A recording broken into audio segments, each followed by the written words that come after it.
ठीक है, ओके। प्राची को कोई डाउट है? मैं प्राची का एक बार डाउट देख लेती हूँ। कंबाइन के टाइम पे मैम केडी का रेट को हमेशा टैक्स रेट से माइनस करेंगे।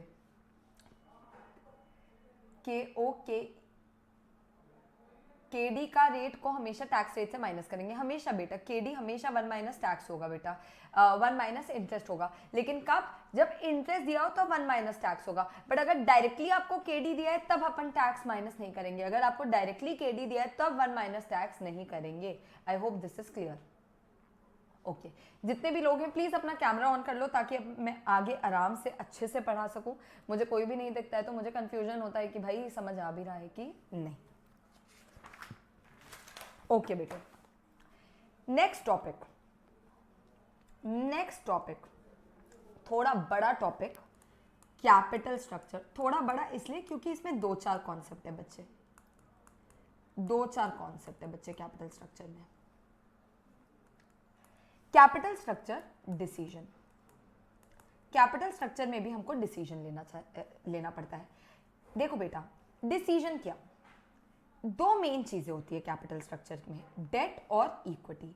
इक्विटी में इक्विटी शेयर कैपिटल भी आ गया, प्रेफरेंस शेयर कैपिटल भी आ गया, रिटेन्ड अर्निंग भी आ गया, और डेट मतलब आउटसाइड डेट। सिंपल बात करूं अगर मैं तो आउटसाइड डेट, ठीक है। यानी 2 चीजें होती है, एक होता है डेट तो दूसरा होता है इक्विटी। हमको डिसीजन लेना पड़ता है कि कितना डेट दें और कितना इक्विटी। हमको डिसीजन लेना पड़ता है कितना डेट लें और कितना इक्विटी, और इसी को बोलते हैं कैपिटल स्ट्रक्चर डिसीजन। इसी को बोलते हैं कैपिटल स्ट्रक्चर डिसीजन। कितना डेट ले, कितना इक्विटी, कितना प्रपोर्शन ऑफ डेट इक्विटी होना चाहिए, उसी को बोलते हैं कैपिटल स्ट्रक्चर डिसीजन। देखो, डिसीजन का मेन मोटिव है कि केओ कम से कम हो सके और वैल्यू ऑफ फर्म ज्यादा से ज्यादा। कोई भी कैपिटल स्ट्रक्चर डिसीजन का मेन मोटिव होता है कि केओ कम से कम हो सके और वैल्यू ऑफ फर्म ज्यादा से ज्यादा, ठीक है। ओके बेटा, अब कैपिटल स्ट्रक्चर डिसीजन भी 2 चीजों पे बात करता है, रेलेवेंस और इररेलेवेंस। बेटा, रेलेवेंस बोलता है कि कैपिटल स्ट्रक्चर डिसीजन यानी जो आप डेट इक्विटी का प्रपोर्शन रख रहे हो वो आपके वैल्यू ऑफ फर्म को इंपैक्ट करेगा। बोलता है डेट और इक्विटी का रेशियो ना वैल्यू ऑफ फर्म को इंपैक्ट करेगा ही करेगा, ठीक है। ये कौन बोल रहा है? रेलेवेंस वाला। सपोज आप डेट कम रखते हो इक्विटी ज्यादा रखते हो तो वैल्यू ऑफ फर्म अलग आएगा, डेट ज्यादा रखते हो इक्विटी कम रखते हो तो वैल्यू ऑफ फर्म अलग आएगा। और इररेलेवेंस वाला बोलता है भाई साहब कैपिटल स्ट्रक्चर डिसीजन मतलब डेट इक्विटी का प्रपोर्शन वैल्यू ऑफ फर्म को इंपैक्ट नहीं करेगा।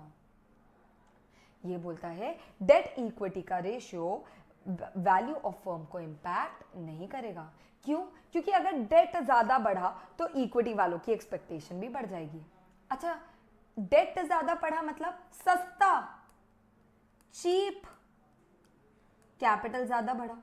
डेट का इंटरेस्ट हमेशा इक्विटी वालों से कम होता है, डेट का इंटरेस्ट हमेशा इक्विटी वालों से कम होता है। तो चीप सोर्स अगर आपकी जिंदगी में ज्यादा बढ़ भी गया ना तो इक्विटी वालों की एक्सपेक्टेशन भी संग संग बढ़ जाएगी। इसलिए इररेलेवेंस बोलता है कि at the end value of firm impact नहीं होगा, at the end value of firm impact नहीं होगा। करेक्ट? जस्ट अ सेकेंड बेटा, just a second, 2 minute.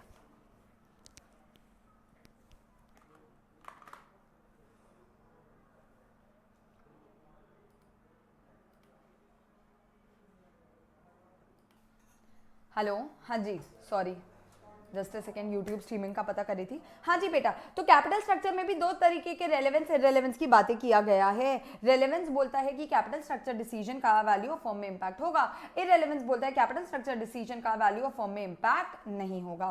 Relevance theory is all about net income approach.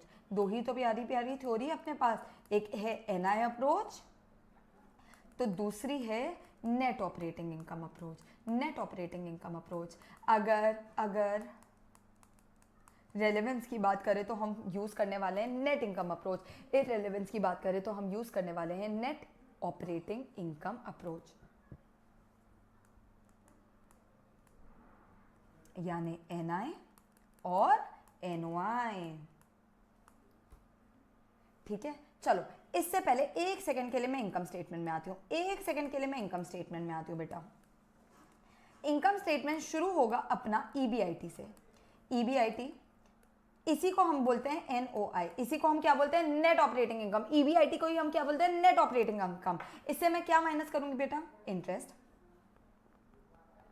अगर क्वेश्चन में taxes हैं तो taxes, तो क्या आ जाता है EAT, और इसी को हम बोलते हैं नेट इनकम। अगर क्वेश्चन में टैक्सेस है तो टैक्सेस माइनस हो जाएगा, तो हम इसी को क्या बोलते हैं, EAT को ही क्या बोलते हैं नेट इनकम। ठीक है, तो पहली बात तो मैंने इनकम स्टेटमेंट डिस्कस कर लिया कि इस तरीके का इनकम स्टेटमेंट दिखता है। अब नेट ऑफ इनकम वाले क्वेश्चन कैसे बनाना है, नेट इनकम वाले क्वेश्चन कैसे बनाना है। पहली बात, step number 1, step 1, calculate net income. अरे नेट इनकम अप्रोच के लिए सबसे पहले क्या कैलकुलेट करोगे, नेट इनकम, जो अपन ने ऊपर लिखा, जो अपन ने यहाँ ऊपर लिखा। फिर step 2, calculate value of equity. Calculate value of equity. क्यों बेटा वैल्यू ऑफ इक्विटी कैसे कैलकुलेट करोगे, value of equity is nothing but net income upon के। नेट इनकम अपॉन के को अपन क्या बोलेंगे, वैल्यू ऑफ इक्विटी। ये जो है ना बच्चे, ये जो नेट इनकम होता है ना, ये इक्विटी वालों का होता है, ये डेट वालों का होता है, और ये पूरे फर्म का होता है, याद रखना। ठीक है, एक पूरे फर्म का, एक डेट वालों का, एक इक्विटी वालों का है। तो बोलता है कि अगर मैं नेट इनकम को डिवाइड बाय के कर दूंगी ना, तो क्या आ जाएगा, वैल्यू ऑफ इक्विटी। कैसे आएगा, सोचो ना, अगर मेरा इंटरेस्ट का अमाउंट है 5,000 और इंटरेस्ट का परसेंट है 5%, तो मैं बोल सकती हूँ ना 5,000 डिवाइडेड बाय 5% मतलब वैल्यू ऑफ डेट। वैसे ही अगर अर्निंग का अमाउंट है 10,000 और एक्सपेक्टेशन है 10%, तो मैं बोल सकती हूँ ना वैल्यू ऑफ इक्विटी 10 लाख होगी। वैल्यू ऑफ इक्विटी 1 लाख होगी, क्योंकि 1 लाख का 10% 10,000। याद आ रहा है, ये सब अपन ने बहुत अच्छे से इन लेंथ डिस्कस किया था। तो वैल्यू ऑफ इक्विटी कैसे निकालोगे, नेट इनकम अपॉन के। फिर स्टेप 3 है बेटा, वैल्यू ऑफ फर्म निकालना। Calculate value of firm, calculate value of firm. What is value of firm, value of firm is nothing but value of equity plus value of debt. Value of debt question में दिया होगा। और last step है बेटा, step number 4 है बेटा, calculate Q. Q मतलब value of firm है अपने पास, EBIT है अपने पास, तो KO is nothing but EBIT upon value of firm. EBIT ही तो है ना फर्म वालों का, तो EBIT upon value of firm is equal to KO।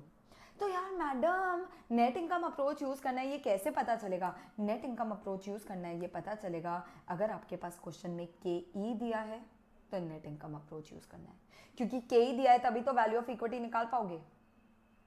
अगर क्वेश्चन में KE दिया है, EBIT वगैरह तो दिया ही होगा, वो तो छोड़ ही दो, बट अगर क्वेश्चन में उसके अलावा KE दिया है तो नेट इनकम अप्रोच है, और KO दिया है तो नेट ऑपरेटिंग इनकम अप्रोच है। ठीक है, आ जाओ नेट ऑपरेटिंग इनकम भी देख लेते हैं। नेट ऑपरेटिंग इनकम भी देख लेते हैं बेटा। नेट ऑपरेटिंग इनकम में सबसे पहला स्टेप होता है, पता है इस वाले में सबसे पहला स्टेप क्या होता है, इसमें सबसे पहला स्टेप होता है वैल्यू ऑफ फर्म निकालना। कैसे निकालोगे, क्वेश्चन में EBIT भी दिया होगा और देखना क्वेश्चन में KO भी दिया होगा, तभी आपको पता चलेगा नेट ऑपरेटिंग इनकम निकालना है, तभी आपको पता चलेगा नेट ऑपरेटिंग इनकम वाला क्वेश्चन है। अगर KE दिया है तो नेट इनकम अप्रोच वाला क्वेश्चन है, और अगर KO दिया है तो नेट ऑपरेटिंग इनकम वाला क्वेश्चन है।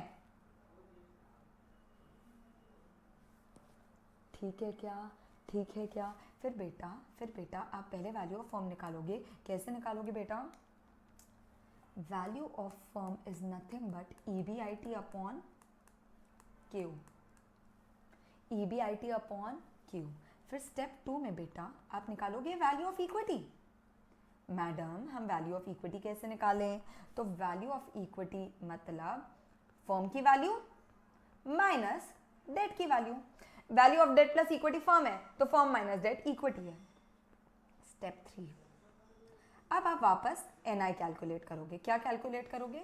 Net income. कैसे कैलकुलेट करोगे? अरे दिया होगा ना EBIT, तो EBIT में से इंटरेस्ट माइनस करना, टैक्स माइनस करना और नेट इनकम आ जाएगा। और लास्ट में आप निकालोगे बेटा KE। क्या निकालोगे? KE। Calculate KE। कैसे कैसे कैसे कैसे? KE is equal to net income upon value of equity.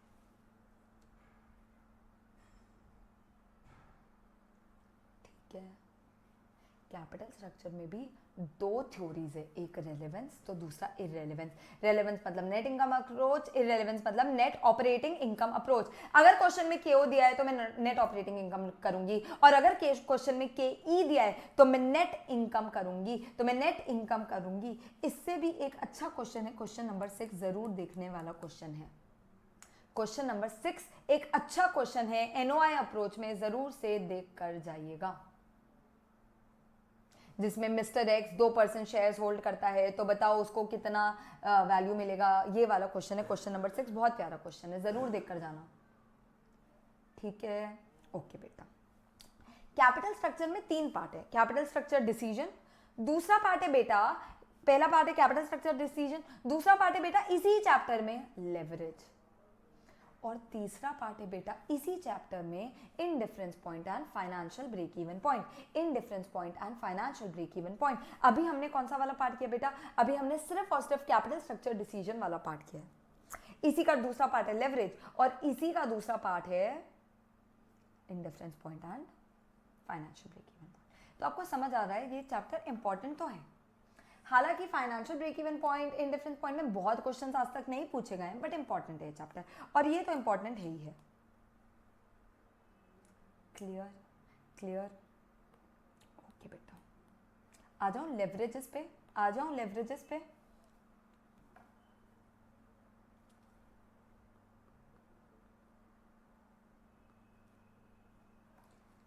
चलो एक बार 1 मिनट में मैं लेवरेज का एक कॉन्सेप्ट बता देती हूँ। लेवरेज मतलब एक ऑर्गेनाइजेशन का फिक्स्ड कॉस्ट बर्डन। लेवरेज मतलब एक ऑर्गेनाइजेशन का fixed cost burden. Fixed cost 2 तरीके के हो सकते हैं, एक होता है ऑपरेटिंग फिक्स्ड कॉस्ट, तो दूसरा होता है फाइनेंशियल फिक्स्ड कॉस्ट। पहला है ऑपरेटिंग फिक्स्ड कॉस्ट, जैसे कि rent, electricity, salaries etcetera etcetera etcetera. दूसरा क्या है? Financial fixed cost. Financial fixed cost मतलब इंटरेस्ट और प्रेफरेंस डिविडेंड। दो कॉन्सेप्ट है, operating fixed cost, financial fixed cost, और of course total fixed cost. Leverage मतलब कंपनी का फिक्स्ड कॉस्ट बर्डन। लेवरेज मतलब कंपनी का फिक्स्ड कॉस्ट बर्डन। 2 तरीके के बर्डन हो सकते हैं, एक फाइनेंशियल फिक्स्ड कॉस्ट और दूसरा ऑपरेटिंग फिक्स्ड कॉस्ट। इसलिए लेवरेज को भी मैं डिवाइड करूंगी, मैं पहले बोलूंगी ऑपरेटिंग लेवरेज, ऑपरेटिंग लेवरेज बेटा इंडिकेट करता है, ऑपरेटिंग फिक्स्ड कॉस्ट का बर्डन। क्या फिक्स्ड कॉस्ट खराब है? नहीं, फिक्स्ड कॉस्ट खराब नहीं है, लेकिन अगर आप उस फिक्स्ड कॉस्ट से ज्यादा रेवेन्यू कमा सकते हो ना, तो बेस्ट हो जाएगा। फिक्स्ड कॉस्ट खराब नहीं है, इंटरेस्ट खराब नहीं है, बस अगर आप वो फिक्स्ड कॉस्ट बर्डन यूज करके कम रेवेन्यू कमा रहे हो ना, तो खराब है, समझना। ठीक है, तो ऑपरेटिंग लेवरेज क्या शो करता है? ऑपरेटिंग फिक्स्ड कॉस्ट का बर्डन। फाइनेंशियल लेवरेज करके एक कॉन्सेप्ट है, वो क्या शो करता है बेटा? फाइनेंशियल फिक्स्ड कॉस्ट का बर्डन, जैसे कि इंटरेस्ट हो गया, डिविडेंड हो गया, एक्सेट्रा, लाइक इंटरेस्ट। और बेटा लास्ट है कंबाइंड लेवरेज या कॉम्पोजिट लेवरेज, जो शो करता है टोटल फिक्स्ड कॉस्ट का बर्डन। ठीक है, तो अगर मैं लेवरेजेस याद करूं तो एक सिंपल सा लेवरेज का फॉर्मूला है। मैं पहले इनकम स्टेटमेंट बनाऊंगी, यहां पर इनकम स्टेटमेंट थोड़ा सा और एक्सटेंडेड इनकम स्टेटमेंट बनेगा, देखना, तो थोड़ा सा एक्सटेंडेड इनकम स्टेटमेंट बनाने वाली हूं, अच्छे से बना लो आप लोग भी। स्टार्ट करेंगे सेल्स से, माइनस करूंगी वेरिएबल कॉस्ट, क्या आ गया? कॉन्ट्रीब्यूशन। क्या आ गया? कॉन्ट्रीब्यूशन। माइनस करूंगी इंटरेस्ट, सॉरी, माइनस करूंगी फिक्स्ड कॉस्ट, क्या आ गया, EBIT, क्या आ गया बेटा, EBIT, माइनस करूंगी इंटरेस्ट, क्या आ गया बेटा, EBT, और मेरे लिए यहीं पर जिंदगी खत्म है, फिलहाल मेरे लिए यहीं पर जिंदगी खत्म है। क्या क्या, सेल्स से शुरू किया, sales minus variable cost contribution minus fixed cost EBIT minus interest EBT। अच्छा अच्छा, देखो देखो, ऑपरेटिंग लेवरेज क्या शो करता है, इस कॉस्ट का बर्डन, ऑपरेटिंग लेवरेज क्या शो करता है, इस कॉस्ट का बर्डन, तो ऑपरेटिंग लेवरेज का फॉर्मूला है कंट्रीब्यूशन अपॉन EBIT, ठीक है क्या।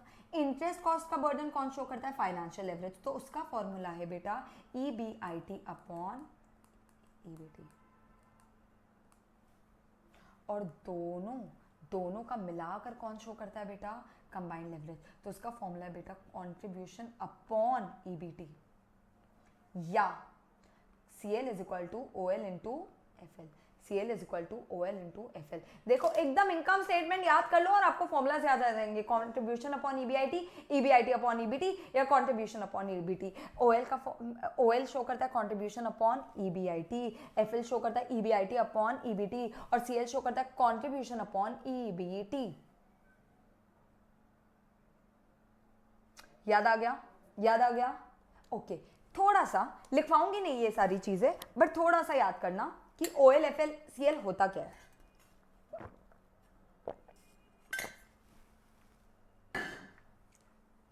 बेटा अभी दिमाग चलना बंद भी हो जाए ना, तो ये रिकॉर्डिंग यूट्यूब में है, कभी भी जाना और देख लेना, कोई भी चैप्टर को पकड़ना, उसके फॉर्मूलेज वापस से रिवाइज कर लेना, और अगर आप चाहो तो जो 1.25 दिन का आप लोगों का ब्रेक मिलेगा ना, उसमें तो ये आई थिंक 2.5 से 3 घंटे का ये वीडियो होगा हार्डली, ये फॉर्मूलेज एक बार रिकैप कर लेना मेरे साथ, ठीक है, ठीक है। आ जाओ बेटा, आ जाओ बेटा, आपको याद आ रहा है क्या, ये इंडिकेट क्या करता है बेटा, OL इंडिकेट करता है कि सेल्स में अगर 1% का चेंज होगा ना, सेल्स में, कंट्रीब्यूशन नहीं, क्योंकि contribution is as good as sales, वापस कंट्रीब्यूशन का चेंज सेल्स का ही चेंज है, कंट्रीब्यूशन का चेंज सेल्स का ही चेंज है, तो बोलता है अगर सेल्स में 1% का चेंज होगा ना, तो EBIT OL के परसेंट से चेंज होगा, EBIT OL के परसेंट से चेंज होगा। याद आ रहा है, अपन ने बहुत सारे फॉर्मूलेज भी इस हिसाब, बहुत सारे एग्जाम्पल्स भी लिए थे।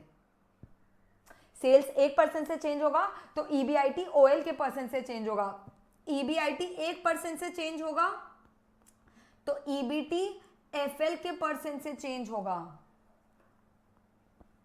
पहले बोलते हैं सेल्स 1% से चेंज होगा तो EBIT OL के परसेंट से चेंज होगा, मतलब सेल्स 10% से बढ़ेगा तो EBIT भी 10 इंटू OL के परसेंट से बढ़ेगा। EBIT में 1% का चेंज होगा तो EBT FL के परसेंट से बढ़ेगा या घटेगा। और CL क्या शो करता है, सेल्स में अगर 1% का चेंज होगा तो सीधा EBT CL के परसेंट से चेंज होगा। याद आ रहा है, पूरा लंबा सारा लिखा था अपन ने इस पे। सेल्स और EBIT का रिलेशनशिप शो करता है OL, FL शो करता है EBIT और EBT का रिलेशनशिप, CL शो करता है सेल्स और EBT का रिलेशनशिप। अगर सेल्स 1% से चेंज होगा तो EBIT OL के परसेंट से चेंज होगा, EBIT 1% से चेंज होगा तो EBT FL के परसेंट से चेंज होगा, और अगर CL 1% से चेंज, सेल्स 1% से चेंज होगा तो डायरेक्टली EBT CL के परसेंट से चेंज होगा। इसीलिए 3 और फॉर्मूला आपके जिंदगी में आए, 3 more formulas came to your life। याद आ रहा है, 3 more formulas came to your life।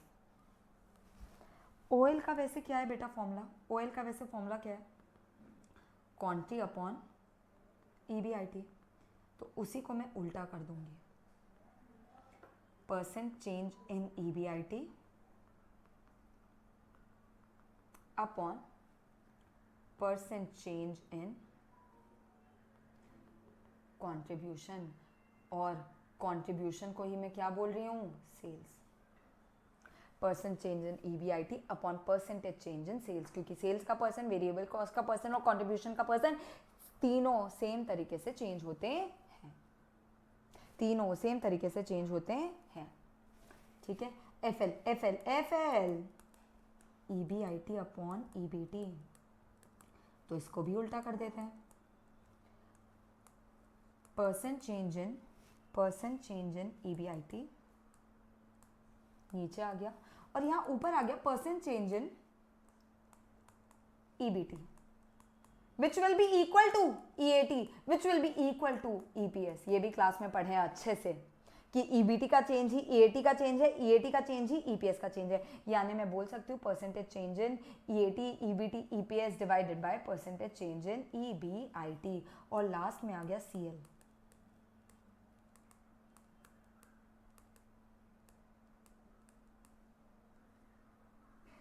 तो यहाँ होगा परसेंटेज चेंज इन EBT या EAT या EPS upon percentage change in EBIT, percentage change in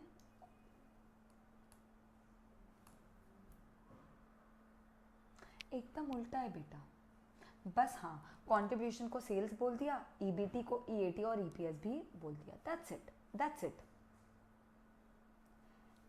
Is it okay? OL FL CL formulas बहुत आसान है और क्वेश्चन भी उतने ही आसान आते हैं, डोंट वरी, क्वेश्चन भी उतने ही आसान आते हैं। एक याद आ रहा है क्या, 3 फाइनेंशियल प्लान थे, 3 फिक्स्ड कॉस्ट थे, उसमें 9 OL FL CL निकले थे, 9 OL FL CL निकले थे क्योंकि 3 फिक्स्ड कॉस्ट, 3 फाइनेंशियल प्लान अलग अलग करके निकाला था बढ़िया से। वो सारे क्वेश्चन प्रैक्टिस जरूर करना, क्लियर। अच्छा, एक लास्ट में थोड़ा सा in case of preference shares, अगर आपकी जिंदगी में प्रेफरेंस शेयर्स नामक एक चीज है तो फाइनेंशियल लेवरेज का थोड़ा सा फॉर्मूला चेंज हो जाता है। वैसे फाइनेंशियल लेवरेज का फॉर्मूला क्या है, EBIT upon EBT, but in case of preference share एक और आपकी जिंदगी में फाइनेंशियल फिक्स्ड कॉस्ट आ रहा है in the name of preference dividend, तो वो भी हम माइनस करते थे, बट 1 माइनस टैक्स करके, क्योंकि प्रेफरेंस डिविडेंड हमेशा पोस्ट होता है तो अपन उसका भी प्री निकाल लेते हैं। ये भी क्वेश्चन अपन ने किया है। अगर आपकी जिंदगी में सपोज EBIT है 10,000, इंटरेस्ट है 2,000, तो EBT कितना आया बेटा 8,000, तो FL कितना हुआ बेटा 10,000 अपॉन 8,000। बट अगर मैं बोलती हूँ कि प्रेफरेंस डिविडेंड भी है 3,000 का, तो ये प्रेफरेंस डिविडेंड तो टैक्स के बाद का ही प्रेफरेंस डिविडेंड होगा, क्योंकि टैक्स के बाद ही प्रेफरेंस डिविडेंड माइनस होता है। लेकिन मेरे को तो सब कुछ टैक्स से पहले का चाहिए, तो मैं इस प्रेफरेंस डिविडेंड को क्या कर दूंगी 1 माइनस टैक्स।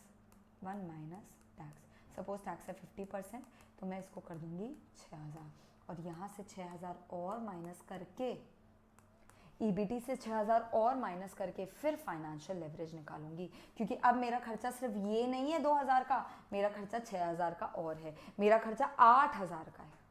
कौन सा खर्चा, फाइनेंशियल फिक्स्ड कॉस्ट का खर्चा। ये फॉर्मूला याद आ रहा है क्या, या इसको ऐसे भी लिख सकते हो, EBIT minus interest minus preference dividend 1 minus tax, ऐसे भी लिख सकते हो, कोई दिक्कत नहीं है। EBIT upon EBIT minus interest minus preference dividend 1 minus tax. ठीक है, लेवरेज के क्वेश्चन बहुत आसान है, बस एक ही अच्छा वाला पॉइंट है, बस ये एक अच्छा वाला पॉइंट है। ओके। लेवरेज में किसी को डाउट, तो क्या अब हम इन डिफरेंस पॉइंट और फाइनेंशियल ब्रेक इवन पॉइंट के टूवर्ड्स बढ़ जाएं? आ जाओ, एक सेकेंड ना, देखो अभी अपना क्या क्या बचा है, कॉस्टिंग बचा है, वर्किंग कैपिटल बचा है, और कॉस्टिंग बचा है, वर्किंग कैपिटल बचा है, और सिक्योरिटी एनालिसिस बचा है। हो सकता है आज 7:30 बज जाए, हो सकता है आज बाकी क्लास ना हो, तो कल सुबह का वापस से प्लानिंग करेंगे for the remaining 3 topics, costing, working capital management और और कौन सा, सिक्योरिटी एनालिसिस। ठीक है, ये क्यों बोल रही हूँ कि कल करेंगे, क्योंकि 2.5 घंटा एफएम के थ्योरी पढ़ने के, थ्योरी यानी फॉर्मूलाज पढ़ने के लिए बहुत होते हैं। तो आज ये करने के बाद आप इसको एक बार अपने दिमाग में बैठाओ, वापस री रिवाइज करो, फिर मैं शायद कल सुबह 9 बजे का टाइम दूं ताकि आप लोग एग्जाम से पहले एक बार री रिवाइज कर सको। ठीक है, अभी से बता रही हूँ, अभी से अनाउंस कर रही हूँ, हो सकता है सुबह 9 बजे का टाइम दूं। डन है बेटा? ओके, आ जाओ इन डिफरेंस पॉइंट पे।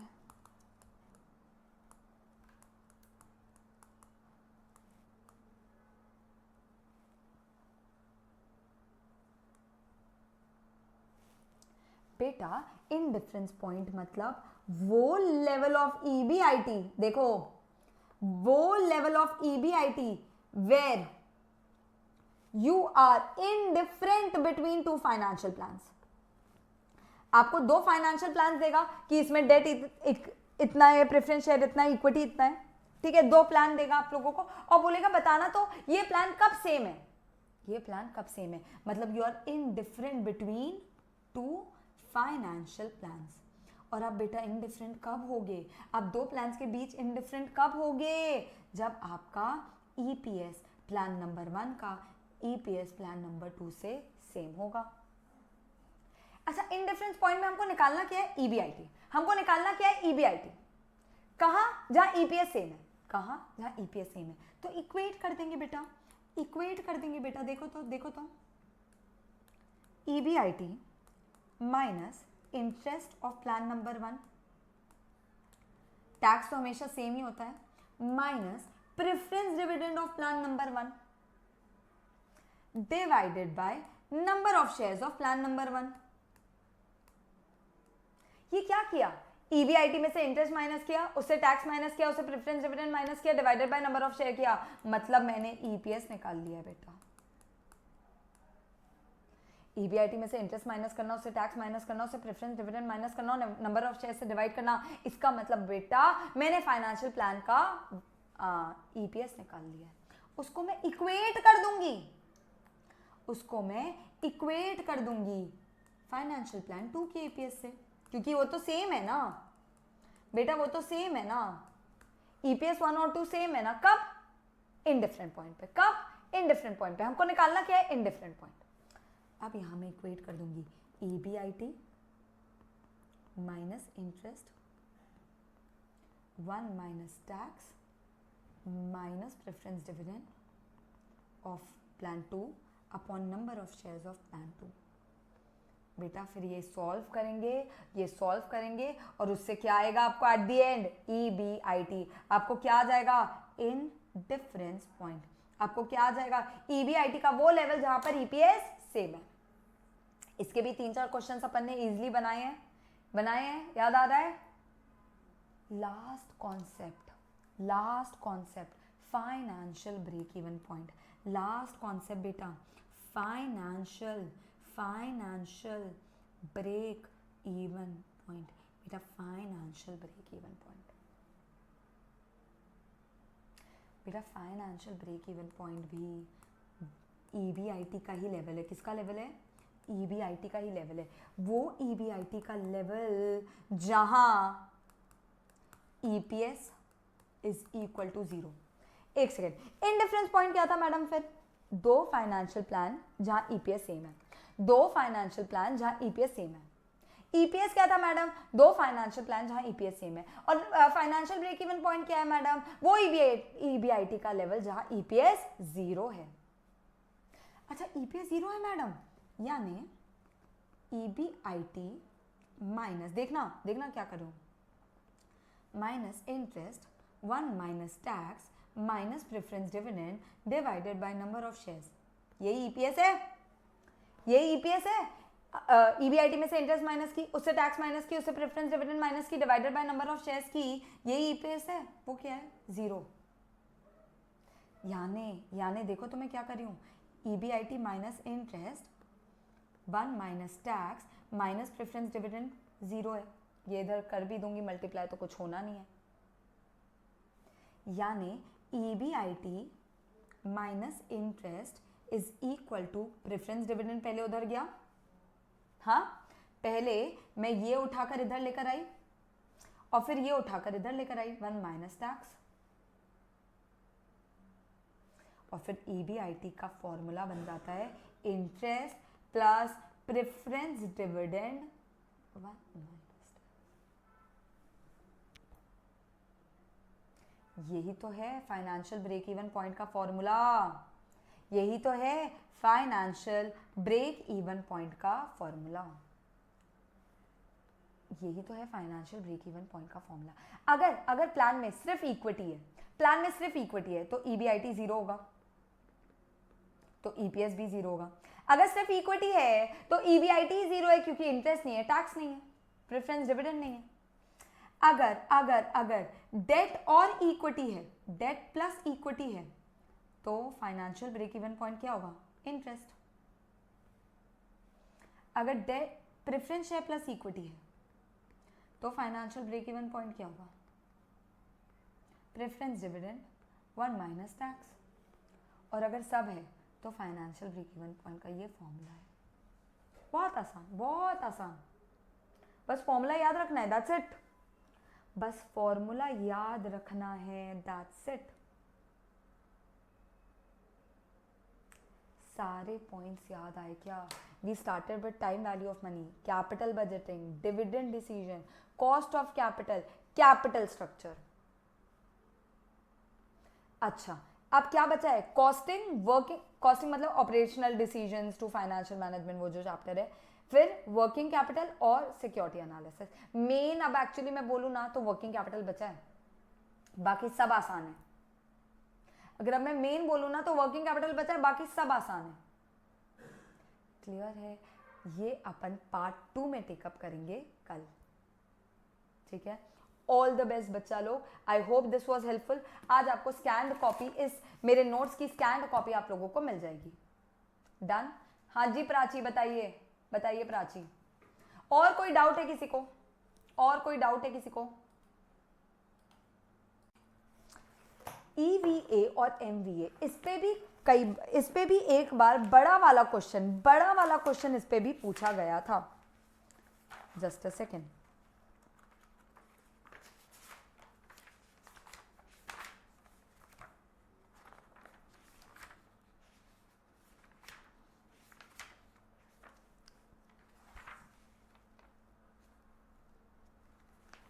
हाँ बेटा, सबसे पहले EVA is equal to NOPAT।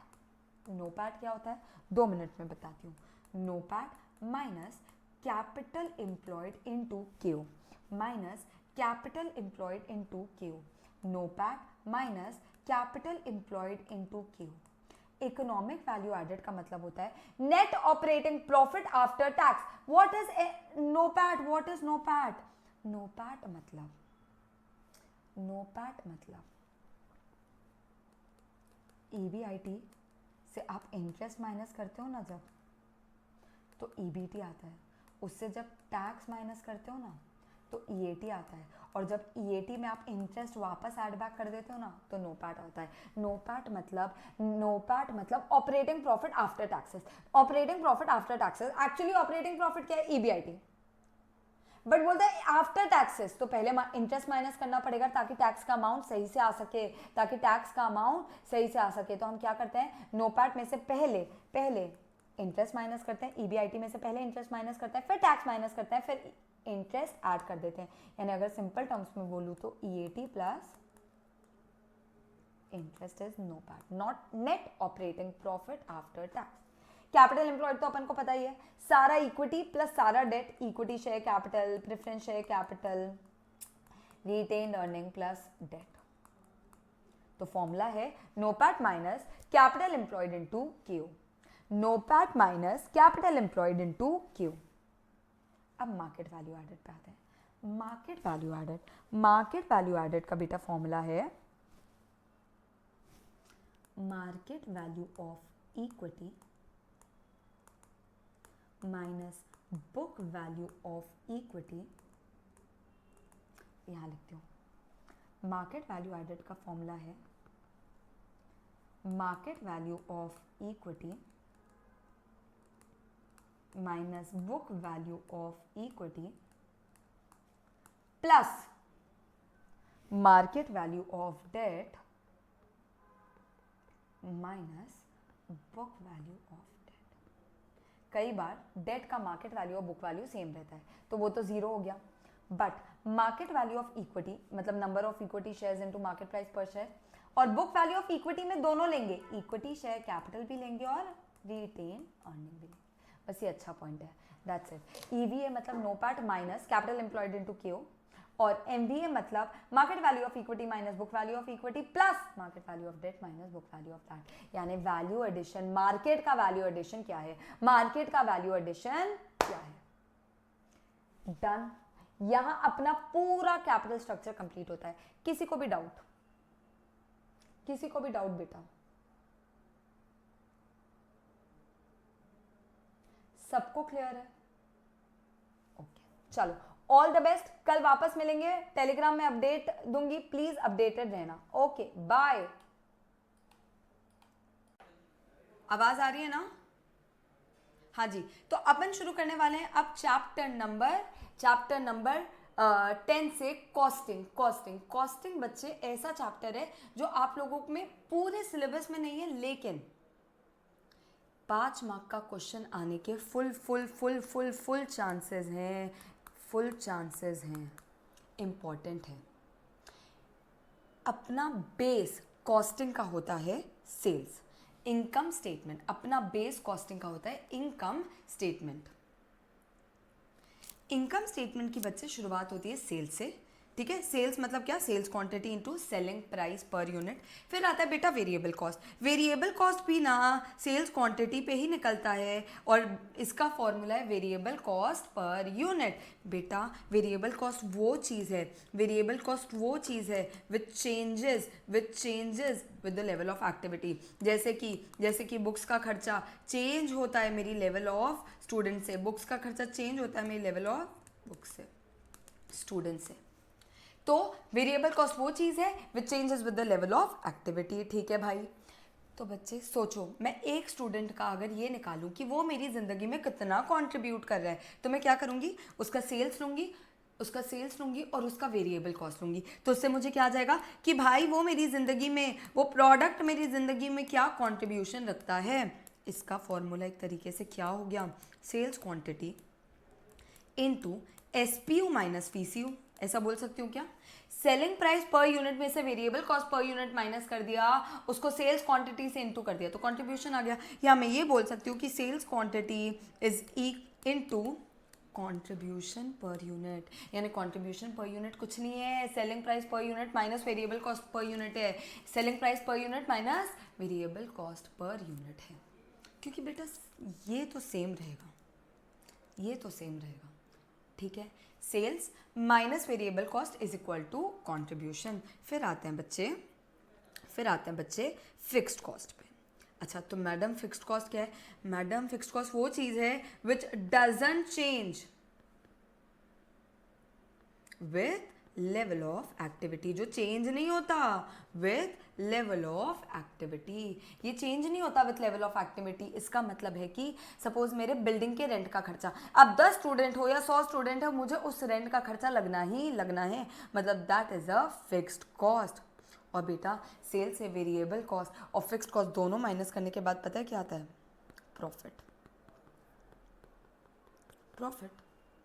Sales minus variable cost minus fixed cost is equal to profit, ठीक है।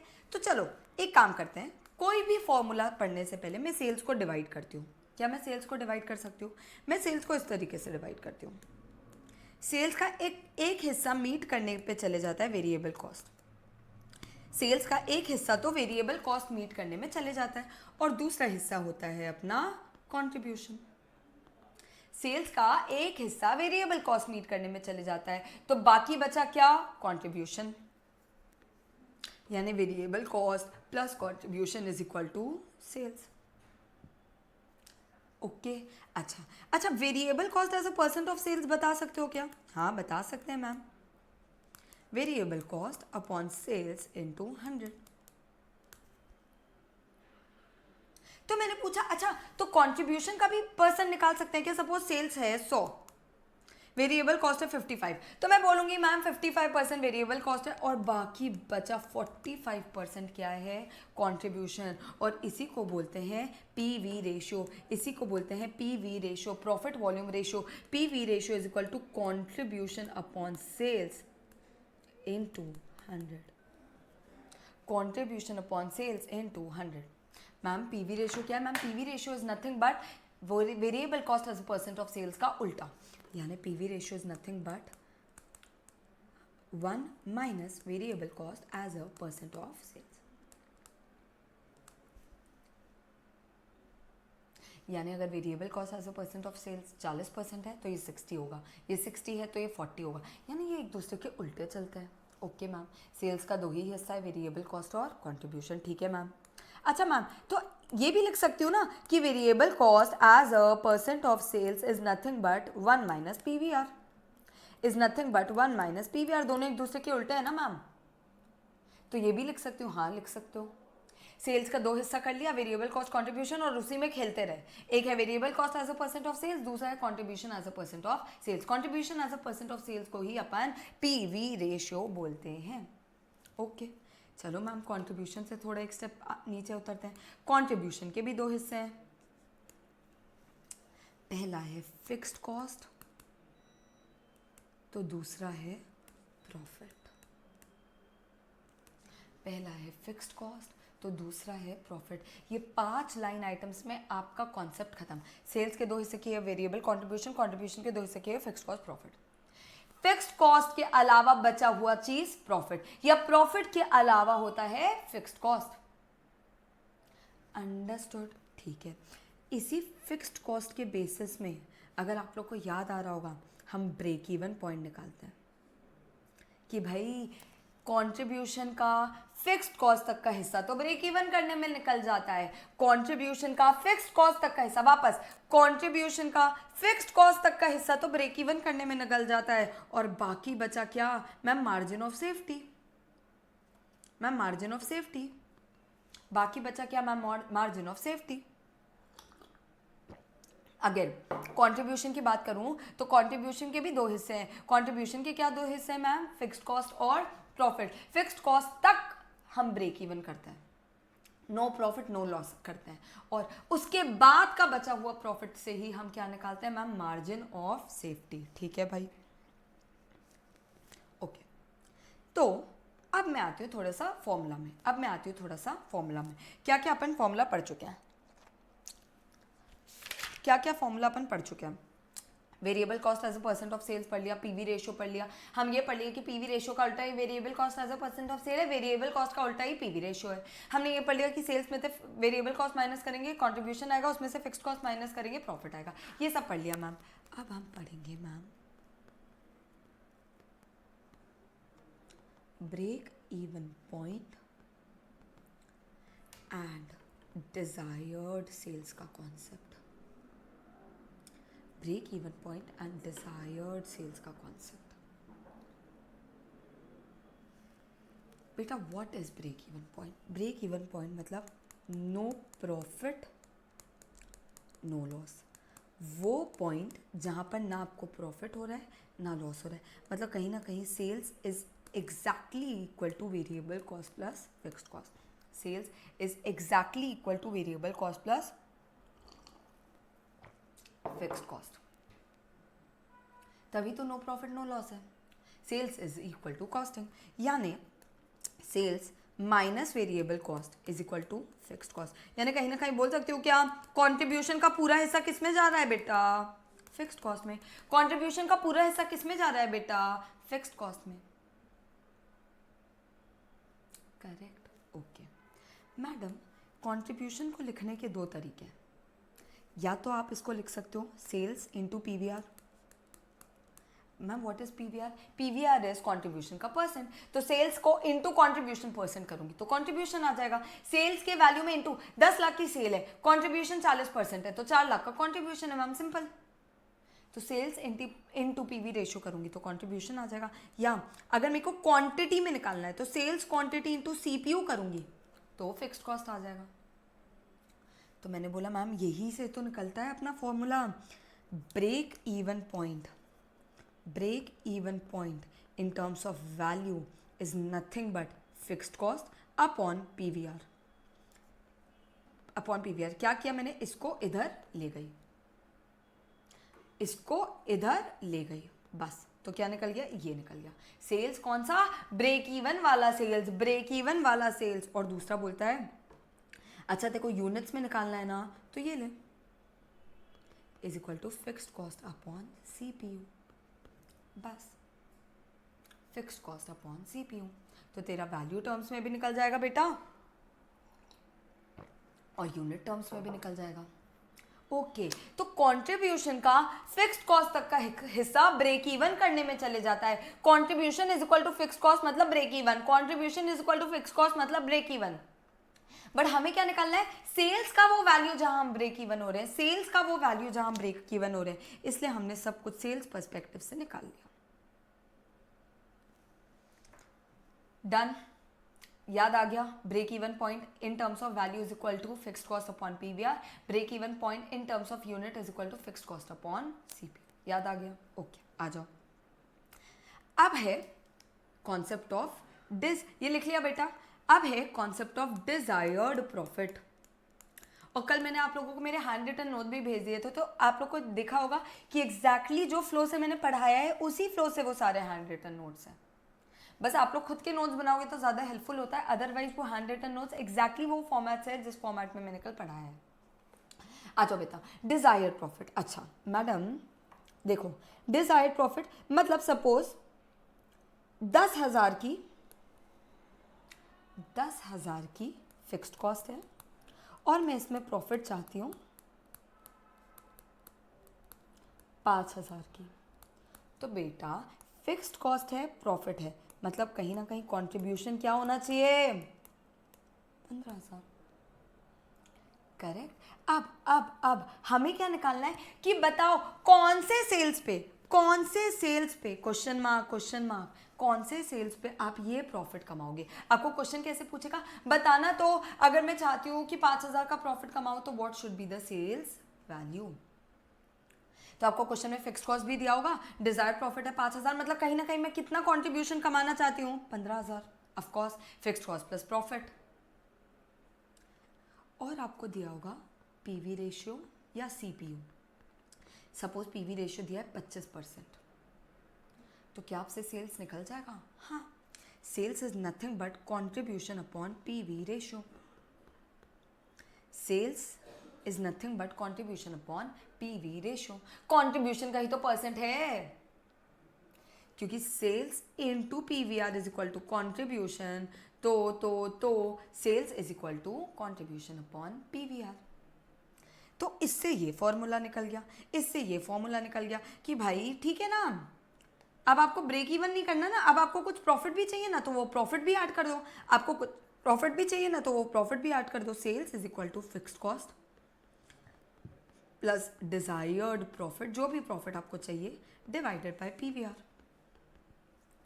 यानी contribution upon PVR. Contribution upon PVR, तो सेल्स की वैल्यू आ जाएगी जो सेल्स आपको चाहिए। या सेल्स क्वांटिटी में निकालना है तो fixed cost plus desired profit बेटा अपॉन सीपीयू। ब्रेक इवन के लिए सिर्फ फिक्स्ड कॉस्ट चाहिए क्योंकि प्रॉफिट तो है नहीं, और जैसे ही मेरे को 10-15 हज़ार का प्रॉफिट चाहिए वो ऐड कर देंगे। क्लियर है क्या डिजायर्ड सेल्स और ब्रेक इवन पॉइंट का फॉर्मूला। क्लियर है क्या डिजायर्ड सेल्स और ब्रेक इवन पॉइंट का फॉर्मूला। ठीक है, ओके ये सब लिख दिया। चलो एक और फॉर्मूला है पीवी रेशियो का। पीवी रेशियो का एक और फॉर्मूला है, ये तो सीधा याद कर लेना, हालांकि इसका भी मैंने कॉन्सेप्ट पढ़ाया है क्लास में, लेकिन याद कर लेना। Change in profit upon change in sales into 100। Change in profit upon change in sales into 100। Fixed PV ratio का ये फॉर्मूला आप याद कर लेना, change in profit upon change in sales into 100। Change in profit upon change in sales into 100 PV ratio का एक और formula. इस पे भी क्वेश्चन बनाए गए। ठीक है, चलो यार एक काम करते हैं ना, थोड़ा सा एक क्वेश्चन के थ्रू ये बनाते हैं, क्योंकि बच्चों को टफ लगता है ना। चलो एक क्वेश्चन के थ्रू ये बनाते हैं। मेरा फिक्स्ड कॉस्ट है 10 लाख, मेरा variable cost as a percent of sales है 40%, सेलिंग प्राइस है 10 रुपये, what is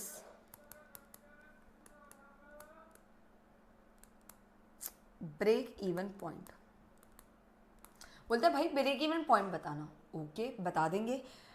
break even point मतलब नो प्रॉफिट नो लॉस, यानी पूरा contribution will go for your fixed cost. Fixed cost कितना है? 10 लाख। अच्छा, variable cost as a percent of sale 40% है, यानी पीवी रेशियो कितना होगा बेटा? 1 माइनस 40%, यानी 60% का पीवी रेशियो है। यानी क्या अब अपन ब्रेक इवन पॉइंट निकाल सकते हैं? हाँ madam, break even point in terms of value का सिंपल फॉर्मूला है fixed cost upon PV ratio, यानी 10 लाख अपॉन 60%। आ गया मेरा break even point in terms of value. अच्छा मैडम एक बार बताना, तो 10 लाख डिवाइडेड बाय 60% कितना आता है? मैडम तो मेरा, आप बोलना चाह रहे हो मेरा ब्रेक इवन पॉइंट है 1666667। हाँ मैं यही बोल रही हूँ। अच्छा मैम क्वांटिटी में भी बता सकते हो क्या मैम? हाँ मैं बता सकती हूँ बेटा। सेलिंग प्राइस पर यूनिट कितना है? 10 रुपये। ये क्या है? सेल्स की वैल्यू। ये क्या है? सेल्स की वैल्यू। अगर मैं सेल्स की वैल्यू को सेलिंग प्राइस पर यूनिट से डिवाइड कर दूंगी तो क्या क्वांटिटी आ जाएगी? हाँ आ जाएगी। डिवाइड बाय 10 कर दूंगी तो क्या क्वांटिटी आ जाएगी? हाँ आ जाएगी। यही तो है क्वांटिटी।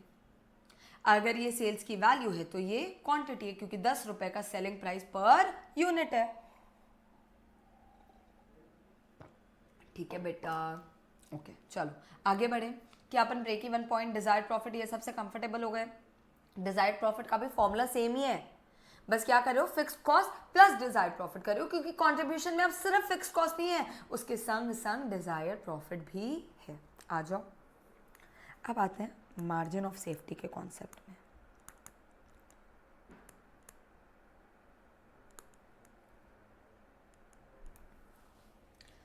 अब आते हैं बेटा मार्जिन ऑफ सेफ्टी के कॉन्सेप्ट में। मार्जिन ऑफ सेफ्टी वो सेल्स की वैल्यू है जो ब्रेक इवन के बाद हुई है, जो ब्रेक इवन के बाद हुई है। मैम क्या बोलना चाह रहे हो? मैम मैं ये बोलना चाह रही हूँ कि सेल्स का पहला पार्ट तो ब्रेक इवन करने में निकल जाता है, वेरिएबल कॉस्ट और फिक्स्ड कॉस्ट में चले जाता है। बाकी बचा जो होता है ना बेटा, वो होता है मार्जिन ऑफ सेफ्टी से। यानी जब मैं टोटल सेल से ब्रेक इवन सेल माइनस कर देती हूँ ना, तो जो बाकी बचता है वो होता है मार्जिन ऑफ सेफ्टी से। सेफ सेल्स, ब्रेक इवन तक तो बढ़िया चल गया, अब सेफ वाला सेल जो मुझे सेफ्टी देगा आगे जाकर, वो वाला सेल। तो क्या मैम मैं ऐसा बोल सकती हूँ that margin of safety sales is equal to total sales minus break even sales? Yes, आप ऐसा बोल सकते हो कि margin of safety sales is nothing but total sales minus break even sales. अच्छा मैम, टोटल सेल्स का तो ये भी फॉर्मूला है, contribution upon PVR. PVR is nothing but sales upon contribution, sorry contribution upon sales. So sales is nothing but contribution upon PVR. और B sales का तो अपन को फॉर्मूला पता ही है, फिक्स्ड कॉस्ट अपॉन पीवीआर। तो मैम मैं क्या बोल सकती हूँ, contribution minus fixed cost upon PVR is margin of safety sales. तो मैम क्या मैं ये बोल सकती हूँ profit upon PVR is margin of safety sales? Yes correct, profit upon PVR is margin of safety sales. यानी fixed cost upon PVR break even में निकल जाता है, और profit upon PVR margin of safety में निकल जाता है। Fixed cost upon PVR break even में निकल जाता है, और profit upon PVR margin of safety पे निकल जाता है। ओके मैम, ओके मैम, यानी क्या मैं बोल सकती हूँ कि अगर मेरे को क्वांटिटी टर्म्स में निकालना है तो ये प्रॉफिट अपॉन सीपीयू होगा. Yes correct, this is the formula. और एक और फॉर्मूला है, कई बार क्वेश्चन में दिया होता है मार्जिन ऑफ सेफ्टी का परसेंट, यानी मार्जिन ऑफ सेफ्टी का सेल्स कितना है in terms of total sales. Margin of safety sales कितना है in terms of total sales. Margin of safety कितना है in terms of total sales. यानी margin of safety related 3 formula है. एक तो मार्जिन ऑफ सेफ्टी का परसेंट क्या है, और 2 फॉर्मूला है कि मार्जिन ऑफ सेफ्टी निकालते कैसे हो. तो प्रॉफिट अपॉन पीवीआर या profit upon CPU. Break even कैसे निकालते हो, फिक्स्ड अपॉन पीवीआर या फिक्स्ड अपॉन सीपीयू. और मैम डिजायर्ड प्रॉफिट हो तो ठीक है, डिजायर्ड प्रॉफिट भी ऐड कर देना, fixed cost plus desired profit upon PVR या अपॉन सीपीयू. पीवीआर का एक और फॉर्मूला है मैम, ये वाला, change in profit upon change in sales into. क्या हमारा ये पूरा समझ आ गया बेटा? इतना ही है कॉस्टिंग. अगर कोई डाउट है तो पूछो. अगर कोई डाउट है तो पूछो, कोई दिक्कत नहीं है, पूछो.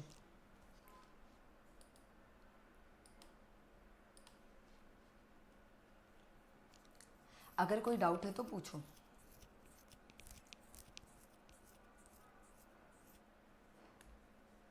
चलो बेटा, अगर डाउट नहीं है तो मैं बढ़ रही हूँ वेरी इंपॉर्टेंट चैप्टर के टूवर्ड्स. वेरी इंपॉर्टेंट चैप्टर के टूवर्ड्स. मतलब ये और हो गया ना तो आपका हो गया. तो आपका एफएम रिवीजन इज डन. आपका एफएम का फॉर्मूला और कॉन्सेप्ट रिवीजन इज डन अगर ये और हो गया तो. ठीक है. Working capital management. Working capital management सुनो बेटा, वर्किंग कैपिटल मैनेजमेंट में सीधा सिखाती हूँ स्टेटमेंट ऑफ WCR बनाना. ठीक है, सीधा सिखाती हूँ स्टेटमेंट ऑफ WCR बनाना. सुनो कैसे बनाओगे. WCR का मतलब क्या होता है, वर्किंग कैपिटल का मतलब क्या होता है, current asset minus current liability. Working capital का मतलब क्या होता है, current asset minus current liability. इसमें भी 2 कॉन्सेप्ट है. एक होता है ग्रॉस वर्किंग कैपिटल, इस पे भी किया है. ग्रॉस वर्किंग कैपिटल मतलब current asset, gross working capital मतलब करंट एसेट, और नेट वर्किंग कैपिटल मतलब current asset minus current liability. याद आ गया? याद आ गया. ओके बेटा, इसमें अपन शुरू करेंगे करंट एसेट से. इसमें अपन शुरू करेंगे बेटा करंट एसेट से. सबसे पहला करंट एसेट है इन्वेंट्री का. सबसे पहला करंट एसेट है बेटा इन्वेंट्री का, और उसमें भी सबसे पहला आता है रॉ मटेरियल स्टॉक. बेटा रॉ मटेरियल स्टॉक का फॉर्मूला क्या होगा, सुनो. आपके पास सालाना का प्रोडक्शन क्वांटिटी दिया है. इसको इधर नहीं लिखती, ऐसे करते हैं. चलो, आपके पास सालाना का एनुअल प्रोडक्शन क्वांटिटी दिया है या सेल्स क्वांटिटी दिया है. तो क्या आप इसको पर डे या पर मंथ निकाल सकते हो? हाँ, हम निकाल सकते हैं. यानी आपको दिया है कि पर डे या पर मंथ कितना प्रोडक्शन होता है. Okay madam. क्या आप इसको रॉ मटेरियल के होल्डिंग पीरियड से इंटू कर सकते हो? ये क्या है मैडम? मैडम ये है, सपोज क्वेश्चन में दिया है that raw material is held for 2 months. इसका मतलब है कि प्रोडक्शन का 2 महीना मैं हमेशा अपने पास रखती हूँ. साल के प्रोडक्शन का 2 महीना मैं अपने पास हमेशा रखती हूँ. तो मैंने क्या किया, पहले एनुअल प्रोडक्शन को, सपोज 2 मंथ्स ही है, एनुअल प्रोडक्शन को डिवाइड बाय 12 कर दूंगी, यानी मंथली प्रोडक्शन निकाल लूंगी, और इसको 2 मंथ से इंटू कर दूंगी, यानी रॉ मटेरियल का होल्डिंग निकाल लूंगी. रॉ मटेरियल का होल्डिंग निकाल लूंगी. वापस एनुअल प्रोडक्शन को पहले पर डे या पर मंथ का निकाल लो. जो भी क्वेश्चन में होल्डिंग पीरियड दिया है, डेज में दिया है तो डिवाइड बाय 360 कर देना, और मंथ्स में दिया है तो डिवाइड बाय 12 कर देना, वीक्स में दिया है तो डिवाइड बाय 52 कर देना. जनरल अजम्पशन ये रहता है, जनरल अजम्पशन. ठीक है. इनटू कि भाई आप कितने मंथ के लिए या कितने वीक्स के लिए या कितने डेज के लिए होल्ड कर रहे हो, उससे इंटू कर दो. बट अभी भी ये क्या आया, क्वांटिटी आई. ये क्या आई बेटा, क्वांटिटी. उसी को अगर मैं रॉ मटेरियल पर यूनिट के साथ इनटू कर दूंगी तो वैल्यू आ जाएगी बेटा. अच्छा मैम क्या हो, मतलब ये बेटा अभी भी क्या आई, क्वांटिटी, कि कितना क्वांटिटी ऑफ रॉ मटेरियल रखा. इससे इनटू करने के बाद क्या आ गया बेटा, वैल्यू. कि कितना value of raw material stock रखा। तो मैडम फॉर्मूला क्या हुआ, एनुअल प्रोडक्शन डिवाइडेड बाय 360 या डिवाइडेड बाय 12 या divided by 52 into raw material holding period into raw material per unit cost. क्या आ जाएगा, रॉ मटेरियल स्टॉक। वैसे ही एग्जैक्टली सेम आएगा WIP स्टॉक और एग्जैक्टली सेम आएगा finish good stock, exactly same आएगा WIP stock, exactly same आएगा finish good stock. अच्छा मतलब क्या मैडम, ये तो कांस्टेंट रहेगा, एनुअल प्रोडक्शन डिवाइडेड बाय 360 या डिवाइड बाय 12 डिवाइड बाय 52 तो करना ही है, बट क्या चेंज होगा, यहाँ पर हम इंटू करेंगे WIP होल्डिंग पीरियड से और यहाँ हम इंटू करेंगे WIP कॉस्ट पर यूनिट से, WIP कॉस्ट पर यूनिट से। कॉस्ट ऑफ प्रोडक्शन को जो हम 100% 50% करते हैं ना, उसके बारे में अभी नोट्स लिखाऊंगी वो। अच्छा मैम फिनिश गुड्स भी सेम है क्या, यस, बस उसको इंटू करेंगे फिनिश गुड्स होल्डिंग पीरियड से और इंटू करेंगे cost of production per unit से। फिर आता है फोर्थ, डेटर्स। मैम डेटर्स भी सेम है क्या, हाँ जी, डेटर्स में भी सबसे पहले तो यही करना है। फिर आप क्या करोगे, आप डेटर्स कलेक्शन पीरियड से इंटू करोगे, यानी डेटर्स के होल्डिंग पीरियड से इंटू करोगे। और बेटा खास बात है कि यहाँ पर भी इंटू COP पर यूनिट से होता है, उसके सेलिंग प्राइस से नहीं होता है, उसके सेलिंग प्राइस से नहीं होता है, कॉस्ट ऑफ प्रोडक्शन से ही होता है। क्यों, क्योंकि हम कैश कॉस्ट पे काम करते हैं। डेटर्स के पीछे अपना क्या फंसा है, कॉस्ट फंसा है। क्या फंसा है बेटा, कॉस्ट फंसा है। और जो सबसे इंपॉर्टेंट चीज़ जो अपन भूल जाते हैं वो है क्रेडिट सेल्स का परसेंट। जो सबसे इंपॉर्टेंट चीज़ अपन भूल जाते हैं वो है क्रेडिट सेल्स का परसेंट।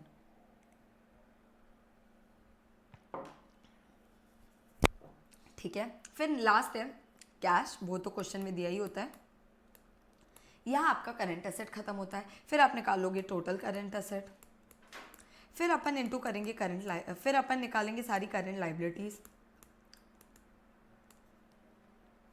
इसमें भी सबसे पहले आप करोगे क्रेडिटर्स।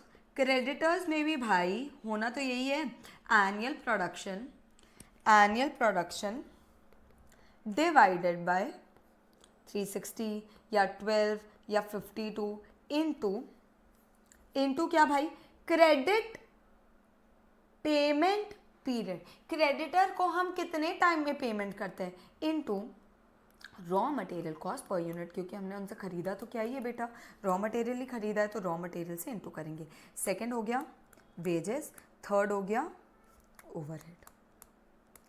सेम चीज़ें करेंगे, this into wages holding period, यानी वेजेस का आउटस्टैंडिंग कितना है बेटा, into wages cost per unit, into wages cost per unit.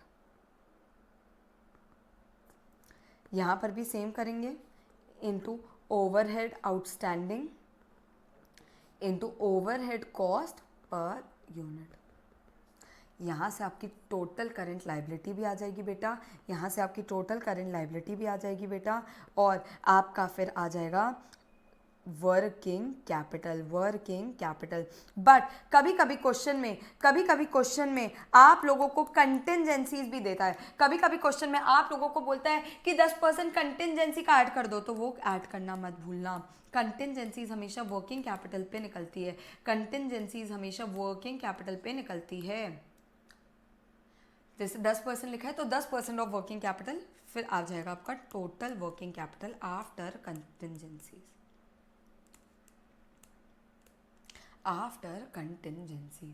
Total working capital after contingencies. ये पूरा स्टेटमेंट ऑफ वर्किंग कैपिटल बनता है बेटा, ये पूरा स्टेटमेंट ऑफ वर्किंग कैपिटल बनता है बेटा। ओके मैडम, अब आते हैं कुछ नोट्स पे। सबसे पहला, कॉस्ट ऑफ प्रोडक्शन का फॉर्मूला क्या होता है पर यूनिट। एक निकलता है फिनिश गुड्स के लिए, एक निकलता है WIP के लिए। एक्चुअली सिंपल बात करूँ तो raw material per unit plus wages per unit plus overhead पर यूनिट, ये 3 से बेटा आपका फिनिश गुड्स का पर यूनिट कॉस्ट निकलता है। बट जो ओवरहेड है ना, उसमें कभी कभी डेप्रीसिएशन इंक्लूडेड होता है, और हमको डेप्रीसिएशन कंसिडर नहीं करना है, तो एक्सक्लूड डेप्रीसिएशन। तो क्या आ जाएगा, फिनिश गुड्स का cost of production. Okay madam. अच्छा WIP में भी ना जनरली जनरली WIP में रॉ मटेरियल कॉस्ट अपन पूरा लेता है, अजम्पशन रहता है कि 100% रॉ मटेरियल यूज़ हो गया है, लेकिन जो ये दोनों है ना वो 50% ही यूज़ हुए हैं और निकल जाता है WIP का कॉस्ट। याद आ रहा है क्या? इसको बोलते हैं cash COP for finish goods, cash COP for WIP। Generally wages और ओवरहेड अपन 50% कंप्लीट मानते हैं। अब जो भी क्वेश्चन में दिया, ठीक है, ये हो गया बेटा आपका पहला यूनिट। डेप्रीसिएशन अपन को लेना नहीं है, जनरली 360 डेज 52 वीक्स या फिर 12 मंथ्स माना जाता है। अच्छा, आपको याद आ रहा है अपन ने एक आधी वैल्यू बेस्ड क्वेश्चन बनाया बेटा, वैल्यू बेस्ड क्वेश्चन याद आ रहा है बेटा, एक आधी वैल्यू बेस्ड क्वेश्चन बनाया बेटा। What is value based question? Value based question में ना आपको एनुअल प्रोडक्शन क्वांटिटी नहीं दी होती, आपको ना ये नहीं दिया होता, आपको सीधा वैल्यूज दी होती है कि पूरे साल में रॉ मटेरियल हमने इतना कंज्यूम किया, पूरे साल में WIP इतना इतना है, यानी आपको डायरेक्टली वैल्यू दी होती है। मतलब पता है क्या, अगर मैं इधर आऊँ तो आप लोग को डायरेक्टली क्या दिया होता है, आप लोग को डायरेक्टली दिस इनटू दिस दिया होता है, या एनुअल प्रोडक्शन इनटू COP दिया होता है, यानी डायरेक्टली वैल्यू दी होती है रादर देन द क्वांटिटी। तो उसमें बस आपका एक स्टेप कम हो जाता है, तो कि आपको into raw material per unit into COP per unit नहीं करना पड़ता। किस क्वेश्चन में? वैल्यू बेस्ड क्वेश्चन में। किस क्वेश्चन में? वैल्यू बेस्ड क्वेश्चन में। मैंने स्टार करके लिखवाया भी था, ये वैल्यू बेस्ड क्वेश्चन है, ये वैल्यू बेस्ड क्वेश्चन है। अंडरस्टूड? ये सारी चीजें याद आ गई बेटा? ओके, चलो एक और कॉन्सेप्ट है ऑपरेटिंग साइकिल का कॉन्सेप्ट। किसका कॉन्सेप्ट मैडम? Operating cycle.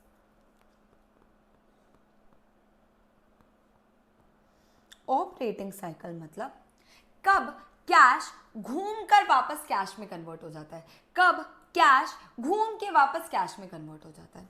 तो ऑपरेटिंग साइकिल का फॉर्मूला है raw material holding period plus WIP holding period, यानी यहाँ पर भी करंट एसेट ही है, क्योंकि हम साइकिल की बात कर रहे हैं ना, हम पीरियड की बात कर रहे हैं, तो सारे पीरियड्स को ऐड कर देंगे। Finish goods holding period, debtors collection period minus creditor payment period. वापस current asset minus current liability ही कर रहे हैं, current asset minus current liability ही कर रहे हैं, बट कैसे कर रहे हैं इसको, कैसे कर रहे हैं इसको? हम इसमें सारे करंट एसेट के पीरियड्स ऐड कर रहे हैं और करंट लाइबिलिटी का पीरियड माइनस कर रहे हैं, सारे करंट एसेट के पीरियड ऐड कर रहे हैं और करंट लाइबिलिटी का पीरियड माइनस कर रहे हैं। अच्छा, इसमें भी दो चीज़ें हो सकती है, एक ग्रॉस ऑपरेटिंग साइकिल, एक नेट ऑपरेटिंग साइकिल। तो नेट तो यही है, और ग्रॉस में क्या होता होगा? Raw material holding period plus WIP holding period plus finish goods holding period plus debtors holding period, यानी सिर्फ करंट एसेट, सिर्फ करंट एसेट, सिर्फ करंट एसेट। तो मैडम ऑपरेटिंग साइकिल कैसे निकालेंगे? ऑपरेटिंग साइकिल कैसे निकालेंगे बेटा? सुनना एक बार प्यार से। अभी आपने रॉ मटेरियल स्टॉक के लिए ये फॉर्मूला लिखा था, जस्ट आपने रॉ मटेरियल स्टॉक के लिए ये फॉर्मूला लिखा था।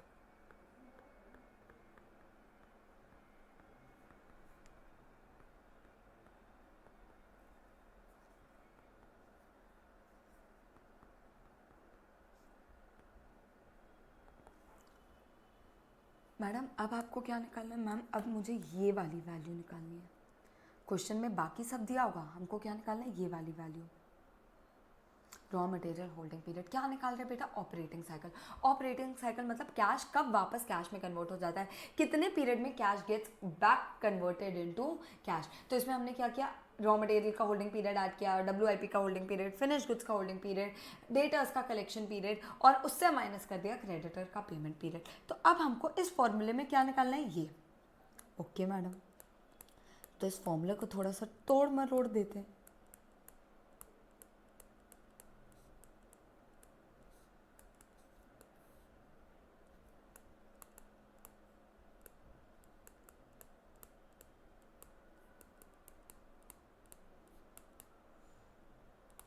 सब कुछ इस साइड ले आई और रॉ मटेरियल होल्डिंग पीरियड को यहाँ अकेला छोड़ दिया, यानी अच्छा ये क्या है बेटा? Annual production into raw material पर यूनिट, यानी रॉ मटेरियल साल में कितना लगा है, साल में रॉ मटेरियल कितना लगा है। तो क्या मैं ये बोल सकती हूँ raw material stock upon raw material consumed in a year जितना भी रॉ मटेरियल साल में लगा है इंटू 360, 12 और 52। क्या यही मेरा रॉ मटेरियल होल्डिंग पीरियड है? यस मैम, यही मेरा रॉ मटेरियल होल्डिंग पीरियड है। बस उस फॉर्मूले को उल्टा कर दिया, यहाँ ले आए। रॉ मटेरियल स्टॉक अपॉन, अच्छा रॉ मटेरियल स्टॉक भी कैसा होगा? एवरेज। ठीक है, तो मैडम क्या है raw material holding period? Average raw material stock upon raw material consumed in the year into 360 या 12 या 52 डेज में निकालना होगा तो 360, 12 मतलब मंथ्स में है और 52 मतलब वीक्स में है। ओके तो ऐसे ही दूसरे भी फॉर्मूले बन सकते हैं क्या? यस, जैसे raw material holding period is average raw material stock upon raw material consumed in the year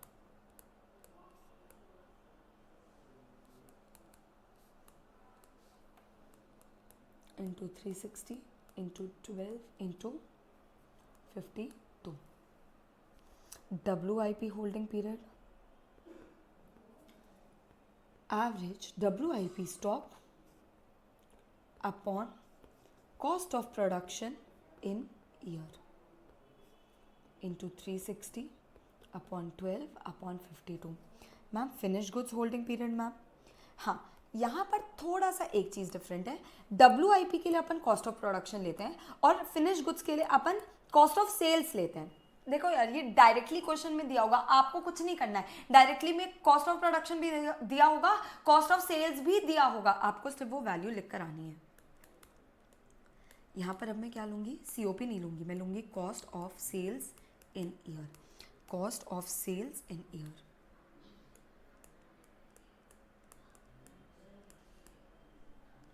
into of course 360 या 12 या 52 into of course 360 या 12 या 52। ऐसे ही मैडम क्या आप डेटर्स कलेक्शन पीरियड भी निकाल सकते हो? Yes, average debtors upon credit sales in year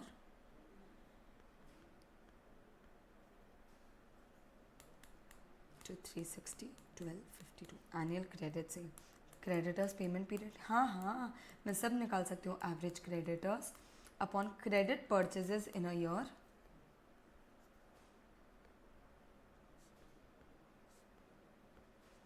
into 360, 12 और 52।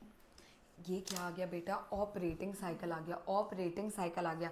इंपॉर्टेंट है ये भी, इंपॉर्टेंट है ये भी। ऑपरेटिंग साइकिल मतलब क्या? Operating cycle is equal to raw material plus finish goods holding period plus WIP holding period plus debtors का कलेक्शन पीरियड माइनस क्रेडिटर्स का पेमेंट पीरियड। अच्छा मैम निकालते कैसे हैं? तो बस हमने थोड़ा सा तोड़ मरोड़ दिया, उस सेम फॉर्मूले को जो ऊपर यूज किया था तोड़ मरोड़ दिया। Raw material stock upon raw material consumed in a year into 360 या 12 या 52। Average WIP stock upon cost of production in a year, average finish good stock upon cost of sales in a year, average debtors upon credit sales in a year, average creditors upon credit purchases in a year। बेटा यहाँ पर आपका पूरा WIP हो जाता है। अच्छा अपन ने, अगर आपको याद होगा, एक बैलेंस शीट और P&L वाला भी क्वेश्चन बनाया था, जहाँ पर आपने वर्किंग कैपिटल रिक्वायरमेंट निकालने के बाद P&L एंड बैलेंस शीट भी बनाया था, जो आपके पास्ट ईयर पेपर्स में भी आया है, जो आपके पास्ट ईयर पेपर्स में भी आया है। इम्पॉर्टेंट क्वेश्चन है बेटा। P&L में क्या करोगे? सेल्स, यहाँ raw material, wages, overhead, gross profit आ जाएगा। उस ग्रॉस प्रॉफिट को नीचे लेकर जाओगे, माइनस करोगे interest on debentures, net profit आ जाएगा। बैलेंस शीट में इस नेट प्रॉफिट को कैपिटल की साइड दिखाओगे। बाकी सारी वैल्यूज़ तो जैसे है इन्वेंट्री की वैल्यू, फिक्स्ड एसेट की वैल्यू, डेटर्स की वैल्यू, ये सब तो है ही, क्रेडिटर्स की वैल्यू, आउटस्टैंडिंग वेजेस। और बैलेंसिंग फिगर क्या आएगा? या तो कैश बैलेंसिंग फिगर आएगा या बैंक OD बैलेंसिंग फिगर आएगा। क्वेश्चन याद आ रहा है क्या? P&L और बैलेंस शीट टाइप का क्वेश्चन, P&L और बैलेंस शीट वाला क्वेश्चन। वर्किंग कैपिटल से ही P&L और बैलेंस शीट बनाना है। पास्ट ईयर में भी है और अपने बुक में भी है, किए हैं अपन ने। ठीक है क्या बेटा? यहाँ आपका पूरा मेजर वर्किंग कैपिटल वाला पार्ट खत्म होता है। अभी आपके पास inventory management, receivables management, cash management है, बट मेजर वर्किंग कैपिटल वाला पोर्शन कंप्लीट होता है। Any doubt? कोई भी डाउट वर्किंग कैपिटल वाले पार्ट में बेटा? वर्किंग कैपिटल वाले पार्ट में कोई डाउट?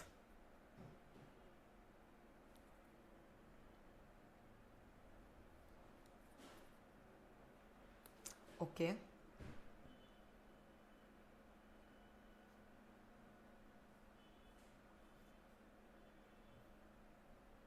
ठीक है बच्चे, आ जाओ आ जाओ। अब शुरू करते हैं बेटा अपन inventory management. Inventory management, inventory management में दो कॉन्सेप्ट है बेटा। एक है स्टॉक लेवल्स का कॉन्सेप्ट बच्चे, और एक है इकोनॉमिक ऑर्डर क्वांटिटी का कॉन्सेप्ट। इकोनॉमिक ऑर्डर क्वांटिटी का कॉन्सेप्ट, ओके मैडम, और स्टॉक लेवल का कॉन्सेप्ट, ठीक है बेटा। ईओक्यू क्या होता है बेटा? बेटा ईओक्यू क्या होता है? एक देखो, हर एक इन्वेंट्री के साथ दो खर्चे मेन, एक तो परचेज प्राइस तो अटैच है ही है, दो और मेन खर्चे अटैच होते हैं, उसको ऑर्डर करने के, उसको रखने के, उसको ऑर्डर करने के, उसको रखने के, ठीक है।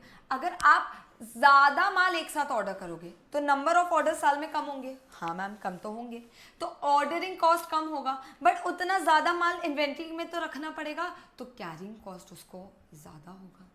या अगर आप कम कम क्वांटिटी एक बार में ऑर्डर करोगे तो ज़्यादा ऑर्डर्स आपको करने पड़ेंगे, या ना कहीं ऑर्डरिंग कॉस्ट ज़्यादा होगा लेकिन कैरिंग कॉस्ट कम होगा। तो इकोनॉमिक ऑर्डर क्वांटिटी वो ऑर्डर साइज है, वो ऑर्डर साइज है where ordering cost is equal to carrying cost, दोनों इक्वल है। ईओक्यू क्या है? वो ऑर्डर साइज है जहां पर ऑर्डरिंग कॉस्ट और कैरिंग कॉस्ट इक्वल है, और ordering cost plus carrying cost अपने मिनिमम में है। इकोनॉमिक ऑर्डर क्वांटिटी वो ऑर्डर साइज है जहां दोनों कॉस्ट सेम भी है और सबसे कम भी है। ओके मैम, ईओक्यू का फॉर्मूला क्या है? मैडम ईओक्यू का फॉर्मूला है 2AO अपॉन C। ये सब क्या है मैडम? A मतलब एनुअल प्रोडक्शन, A मतलब एनुअल प्रोडक्शन, O मतलब ordering cost per order, ordering cost per order. Ma'am C क्या है? Carrying cost per unit. ये सब क्वेश्चन में दिया था। Madam carrying cost per unit कैसे निकालते हो? Sales price into carrying cost का परसेंट। सेल्स प्राइस में जब आप कैरिंग कॉस्ट का परसेंट इनटू करते हो तो कैरिंग कॉस्ट पर यूनिट आ जाता है। 2AO अपॉन C से EOQ आएगा। EOQ वो ऑर्डर साइज है जहां मेरा, EOQ वो ऑर्डर साइज है जहां मेरा दोनों खर्चा इक्वल है और सबसे कम है। अच्छा, तो मैम तीनों खर्चे को शो कैसे करते हो? क्योंकि डिसीजन मेकिंग आता है कि ईओक्यू ऑर्डर करें या कोई और क्वांटिटी ऑर्डर करें, तो तीनों खर्चों को शो कैसे करते हो? पहला खर्चा हो गया परचेस प्राइस। परचेस प्राइस मतलब annual production into purchase price per unit. फिर मैम ऑर्डरिंग कॉस्ट कितना होगा? मैम ऑर्डरिंग कॉस्ट मतलब बच्चे आप सोचो ना, ऑर्डरिंग कॉस्ट क्या होगा? आप एनुअल प्रोडक्शन को कितने ऑर्डर साइज में बुलवा रहे हो? मैं 10 लाख प्रोडक्ट एक एक लाख करके मंगवा रही हूँ, यानी मैं कितने ऑर्डर्स मंगवा रही हूँ? 10।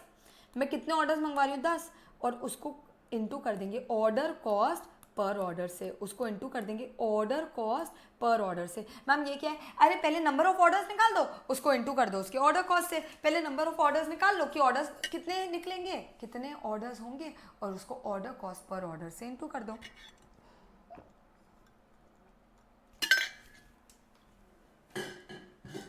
This is nothing but number of orders. This is nothing but number of orders. Okay madam. फिर है मैम कैरिंग कॉस्ट कैसे निकालते हो? कैरिंग कॉस्ट बच्चे आप सोचो, आपके इन्वेंट्री में कभी भी ऑर्डर साइज रखा होगा, कितना क्या रखा होगा? Order size. मैं 1 लाख क्वांटिटी ऑर्डर की हूँ तो एनीवे 1 लाख से 0 के बीच, 0 से 1 लाख के बीच क्वांटिटी मेरे पास एनी टाइम इन्वेंट्री में होगी, तो हम एवरेज पे कैरिंग कॉस्ट पर यूनिट निकाल। ये 3 खर्चे हैं, आपको अलग अलग सिचुएशन में एग्जैक्टली ये 3 खर्चे दिखाने हैं, और जिसमें भी सबसे कम खर्चा होगा उसको अप्रूव करना है, जिसमें भी सबसे कम खर्चा होगा उसको अप्रूव करना है। 3 खर्चे दिखाने हैं। परचेज प्राइस तो बहुत आसान है, दूसरा ordering cost, carrying cost. Ordering cost मतलब number of orders into order cost per order, और कैरिंग कॉस्ट मतलब ऑर्डर साइज का average order size into carrying cost per unit, average order size into carrying cost per unit. यहाँ से आपके तीनों खर्चे आ जाएंगे। तीनों खर्चों आप अलग अलग सिचुएशन में चेक करोगे, और जिस सिचुएशन में सबसे कम खर्चा हो रहा होगा वो सिचुएशन आपके लिए बेस्ट है। डन बच्चे? ओके। अब आते हैं इन्वेंट्री का स्टॉक्स लेवल। इन्वेंट्री का स्टॉक लेवल, तो बेटा इन्वेंट्री का स्टॉक लेवल कैसे कैलकुलेट होता है देखो। आप शुरू कर दो रीऑर्डर लेवल से। देखो आप ना लाइफ में 3 तरीके की कंजम्पशन कर सकते हो, या तो मिनिमम कंजम्पशन करोगे पर डे, सबसे कम कंजम्पशन, या मैक्सिमम कंजम्पशन कर सकते हो आप पर डे, और एक होता है नॉर्मल कंजम्पशन पर डे। यानी मैं generally 10 unit per day use करती हूँ, बट मैं कभी कभी मिनिमम 5 भी कर लेती हूँ, मैक्सिमम 15 भी कर लेती हूँ। यानी मैं 5 से 15 के बीच हमेशा कंजम्पशन करती हूँ। 5 हो गया मिनिमम, मैक्सिमम हो गया 15, और एवरेज कंजम्पशन। और दूसरा बोलता है लीड टाइम। मेरे को ऑर्डर प्लेस करके ऑर्डर आने में एवरेज लीड टाइम लगता है 10 वीक। वो कभी कभी 8 वीक भी हो जाता है, और वो कभी कभी 12 वीक भी हो जाता है। तो मेरे पास एक मिनिमम लीड टाइम भी है, मेरे पास एक मैक्सिमम लीड टाइम भी है, कि मैक्सिमम मुझे 12 हफ्ते लगता है, मिनिमम मुझे 8 हफ्ते लगता है, और एवरेज मुझे 10 हफ्ते लगता है।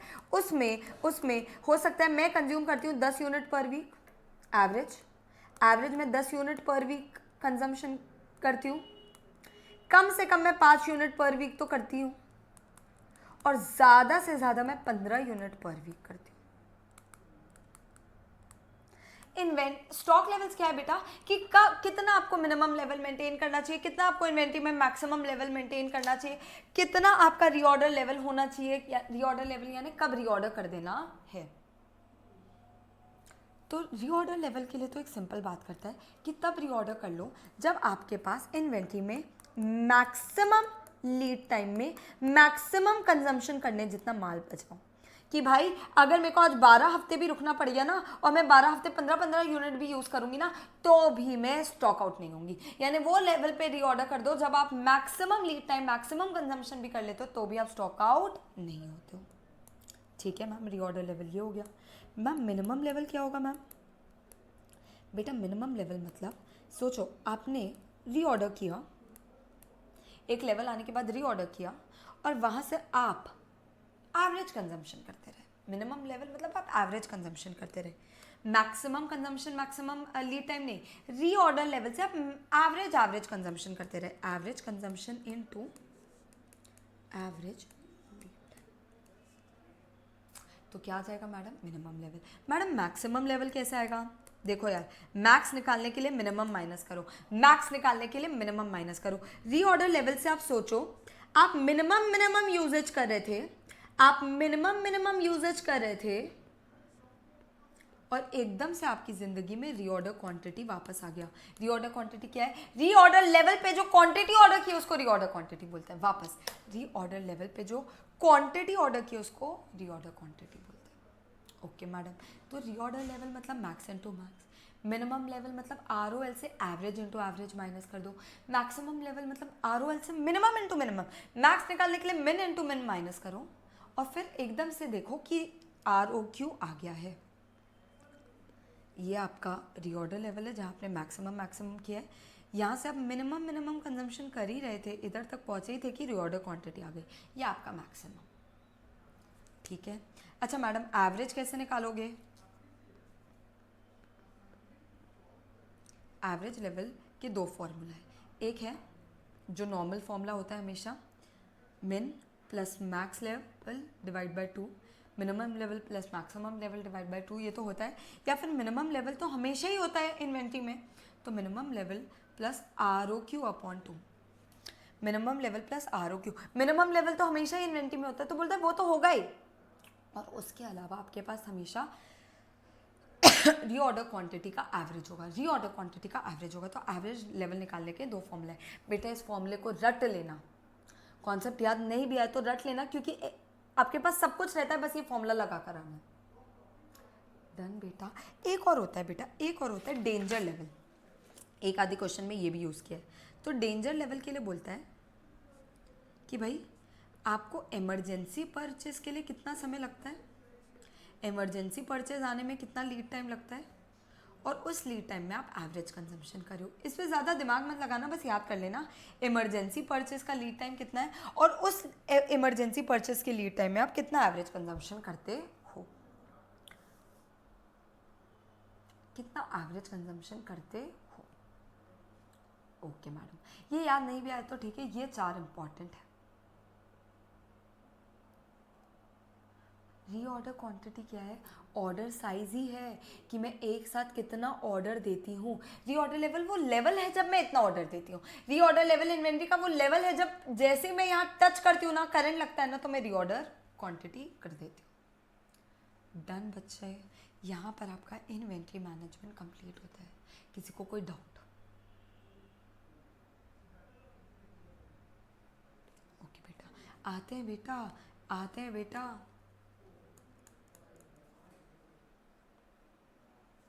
अच्छा एक बार कर लेते हैं कैश मैनेजमेंट। कैश मैनेजमेंट में एक तो है बाउमल मॉडल और एक है कैश बजट। कैश बजट समझाने जैसा कुछ नहीं है, कैश बजट सिर्फ बनाना पड़ता है। जैसे सेल्स दिया होता है कि सेल्स इस मंथ में ला तो आप उस मंथ दिखा दोगे, परचेजेस इस मंथ पे किया तो उस मंथ, रिसीट्स माइनस पेमेंट करके कैश बजट आता है। तो कैश बजट पे मैं नहीं जा रही हूँ, उसका कोई कॉन्सेप्ट भी नहीं है, जो क्वेश्चन में दिया होता है बस उसी को करते रहो करते रहो करते रहो। बट हाँ, एक होता है कि आपके पास ऑप्टिमम कैश बैलेंस कितना होना चाहिए, एक होता है कि आपके पास optimum cash balance at any point of time कितना होना चाहिए। तो ये भी इन्वेंट्री मैनेजमेंट जैसा ही है। ऑप्टिमम कैश बैलेंस का फॉर्मूला भी एग्जैक्टली इन्वेंट्री मैनेजमेंट जैसा है, जहां आप करते हो 2AF/O। 2AF/O। मैडम ओ क्या है, एनुअल रिक्वायरमेंट ऑफ कैश। आपको साल में कितनी रिक्वायरमेंट ऑफ कैश लगती है। एफ क्या है मैम, एफ है हर ट्रांजैक्शन के पीछे मेरा कितना फिक्स्ड कॉस्ट लगता है।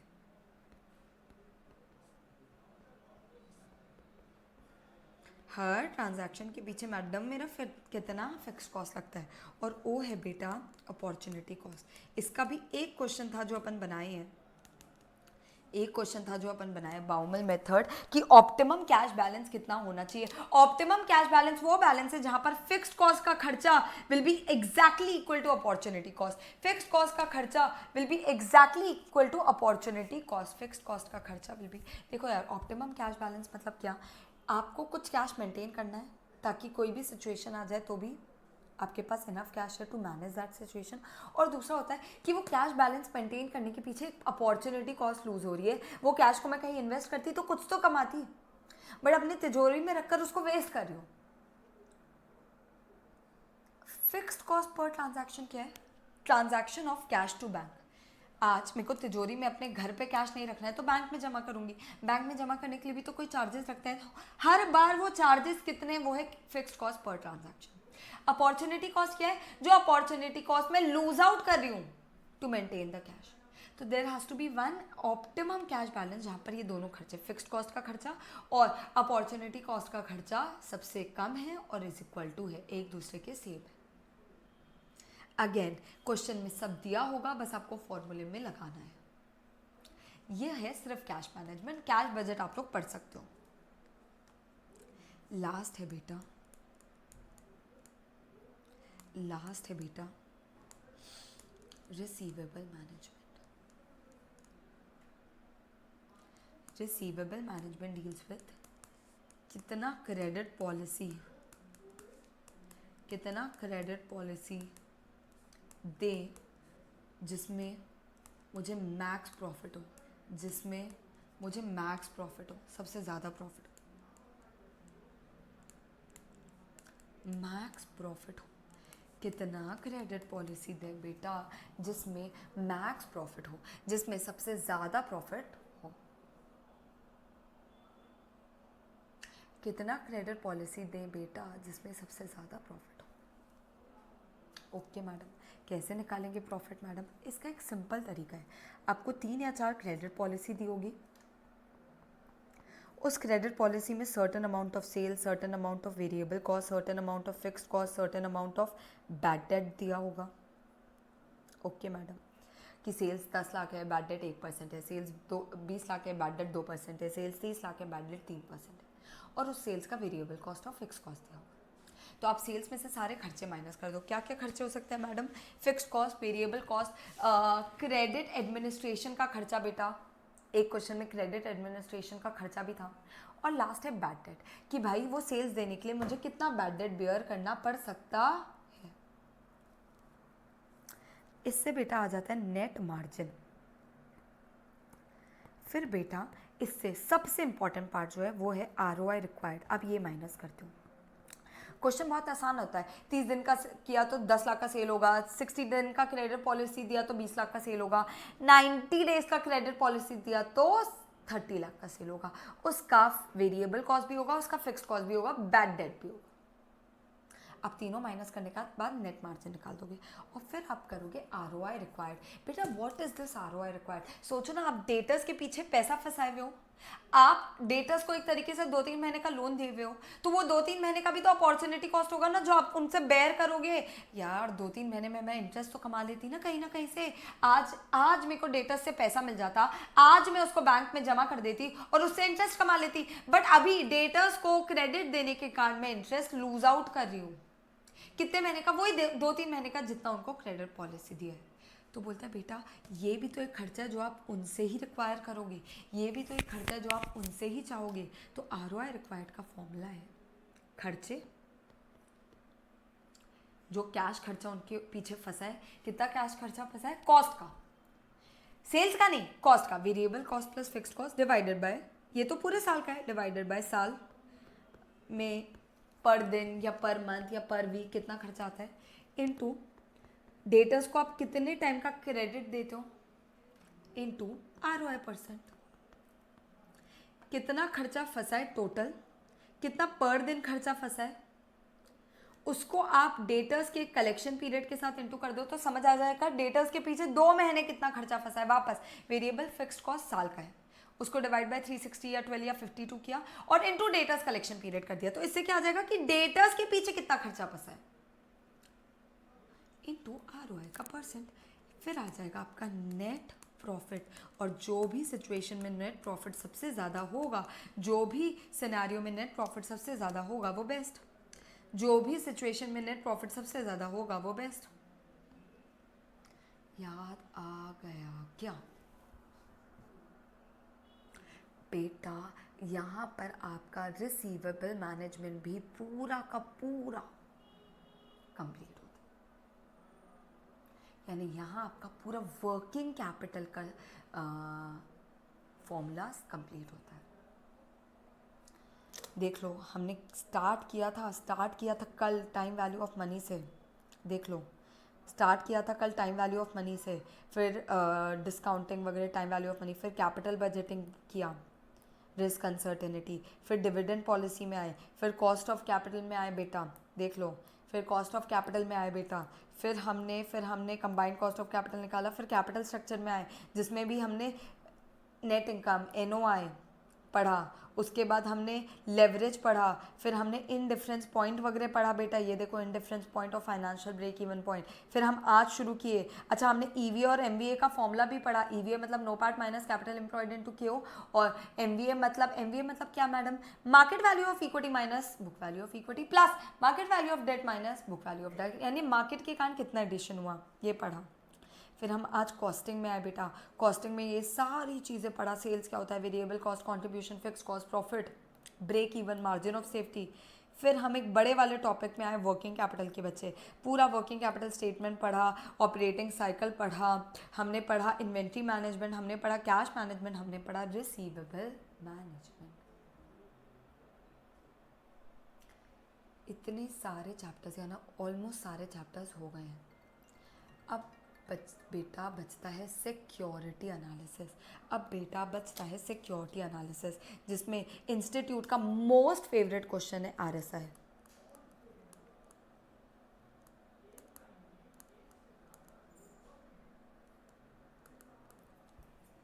इंस्टीट्यूट का मोस्ट फेवरेट क्वेश्चन है बेटा इसमें आरएसआई। दो क्वेश्चन सबसे ज़्यादा पूछता है, एक पूछता है होल्डिंग पीरियड रिटर्न कितना होगा, एक पूछता है आरएसआई। बेटा होल्डिंग पीरियड रिटर्न ना बहुत आसान है, देखना एक बार देखना। हाँ, मैंने एक शेयर खरीदा 1 लाख का, वो शेयर की वैल्यू 1 ईयर के बाद हो गई 1,50,000 की। 1 लाख का खरीदा, 1 साल बाद इसकी वैल्यू हो गई 1,50,000 की। हाँ, इस 1 साल में उसने डिविडेंड भी दिया बेटा 20,000 का। बोलता है डिविडेंड पे टैक्स लगता है 20% का और कैपिटल गेन पे टैक्स लगता है 10% का। ये भी बोला कि बेटा मेरे को कैपिटल गेन पे टैक्स लगता है 10% का, डिविडेंड पे टैक्स लगता है 20% का। ओके मैडम, तो अब आप सोचो होल्डिंग पीरियड रिटर्न मतलब क्या? उस शेयर को होल्ड करने पे कितना रिटर्न मिला वापस, उस शेयर को होल्ड करने पे बेटा कितना रिटर्न मिला। तो एक बार देखते हैं क्या क्या रिटर्न मिला। पहला हमको मिला डिविडेंड, 20,000 का डिविडेंड मिला था, लेकिन कहीं ना कहीं टैक्स माइनस हो गया।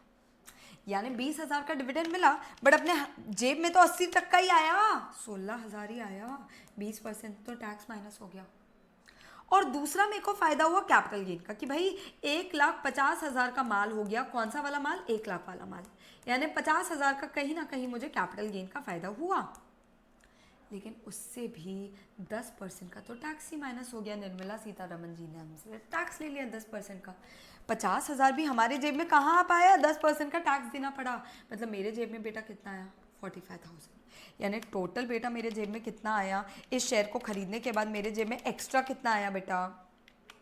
61,000। Okay ma'am. अच्छा बेटा, तो होल्डिंग पीरियड रिटर्न क्या होगा? जो मेरी जेब में आया यानी dividend net of taxes plus capital gain net of taxes, और ये सब किस में आया? इन्वेस्टमेंट पे, जो इन्वेस्टमेंट किया। ये सब किस में आया? इन्वेस्टमेंट पे, जो इन्वेस्टमेंट किया। 1 लाख का इन्वेस्टमेंट किया, उस पर 61,000 कमाया। 1 लाख का इन्वेस्टमेंट किया, उस पर 61,000 कमाया। तो ये होता है बेटा 61%। ये होता है बेटा 61%। होल्डिंग पीरियड रिटर्न मतलब dividend plus capital gain net of taxes. Taxes minus कर दो, वो मेरी जेब में नहीं आया, डिवाइडेड बाय इन्वेस्टमेंट। अच्छा, इसमें भी ना CAPM मेथड्स थे, RF plus beta RM minus RF थे, इसमें भी KE प्राइस ये सब का फॉर्मूला था जो अपन को पढ़ने की जरूरत नहीं क्योंकि पढ़ चुके। और दूसरा एक कॉन्सेप्ट अपन ने पढ़ा था RSI का। इसको ना मैं सीधा क्वेश्चन के साथ दिखाऊंगी बेटा, इसको मैं आपको सीधा क्वेश्चन के साथ दिखाती हूँ क्योंकि वो क्वेश्चन के साथ ही समझेगा। एकदम लास्ट कॉन्सेप्ट में आ गए अपन, मज़ा आ गई, सब रिवाइज हो गया।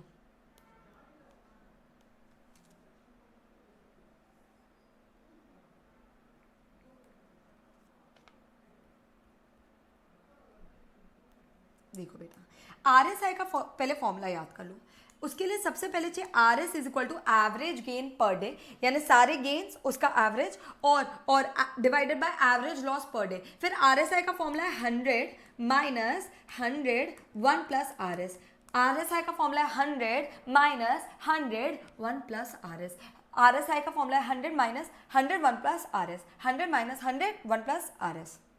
RS का formula average gain per day upon average loss per day. RSI बोलता है कि भाई अगर 30 या उससे नीचे का है यानी ओवरसोल्ड पोजीशन है, ओवरसोल्ड पोजीशन है, अभी बाय करने का सही टाइम है। अगर 30 या उसके नीचे है ना बेटा, 30 या उसके नीचे है ना बेटा तो बाय करो, और 70 या उसके ऊपर है ना बेटा तो सेल करो। बहुत ज़्यादा लोगों ने इसको माल खरीद लिया, कभी भी ऑफलोडिंग शुरू हो जाएगी। 30 या उसके नीचे है तो बाय करो, 30 या उसके नीचे है तो बाय करो, 70 उसके ऊपर है तो सेल करो। तो बेटा देखो, आपको ऐसे क्वेश्चन दिया होगा, आपको प्राइजेस दिए होंगे, आपको गेन या लॉस निकालना है पर डे का, फिर उसको टोटल करके एवरेज गेन या एवरेज लॉस निकालना है। आर एस निकल जाएगा। आर एस क्या होता है, average gain per day upon average loss per day, R S निकल जाएगा। फिर ये फॉर्मूला लगा देना है। One of the easiest question, पहले एवरेज गेन लॉसेज निकालने हैं, फिर टोटल गेन लॉस निकालना है, फिर average gain per day average loss per day निकालना है, फिर आर एस का फॉर्मूला है average gain per day upon average loss per day, फिर आर एस आई का फॉर्मूला है 100 माइनस 100 1 प्लस आर एस। जैसे यहाँ पर 81.26 आ रहा है, यानी 70 से ऊपर है, यानी बहुत ही ज़्यादा महंगा हो चुका है ये माल, इसको सेल ऑफ करो, इसको सेल ऑफ करो, बहुत ज़्यादा महंगा हो चुका है माल, इसको सेल ऑफ करो। और 30 और से नीचे है तो बहुत सस्ता है माल, इसको खरीदो। याद आ गया। अच्छा, ये क्वेश्चन अपन ने किया नहीं था, बट मैं आपको फिर भी एक बार याद दिला देती हूँ, आप लोगों ने अपने उसमें किया है।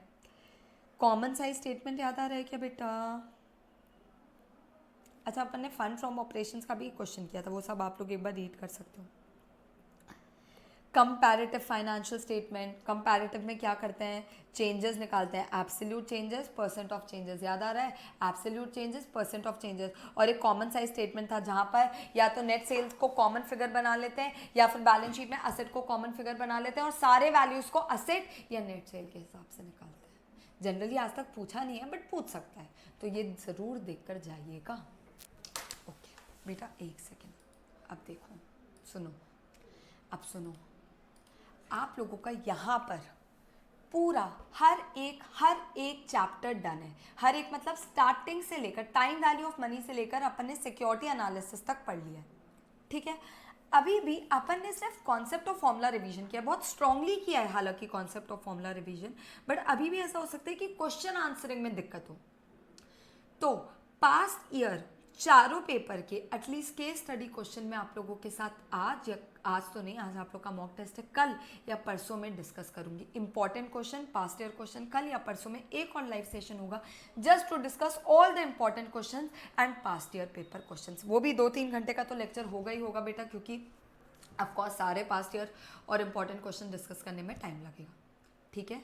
All the best for mock test today, just relax. 15 minute का जो समय होगा ना, उसमें पेपर पढ़ना, एफएम में फॉर्मूला लिख देना है। देखो ये इस फॉर्मूला का क्वेश्चन है, अपन सारे फॉर्मूलाज वापस री रिवाइज कर लिए, सारे फॉर्मूला लिख देना, ये इस फॉर्मूला का क्वेश्चन है, ये इस फॉर्मूला का है, ये।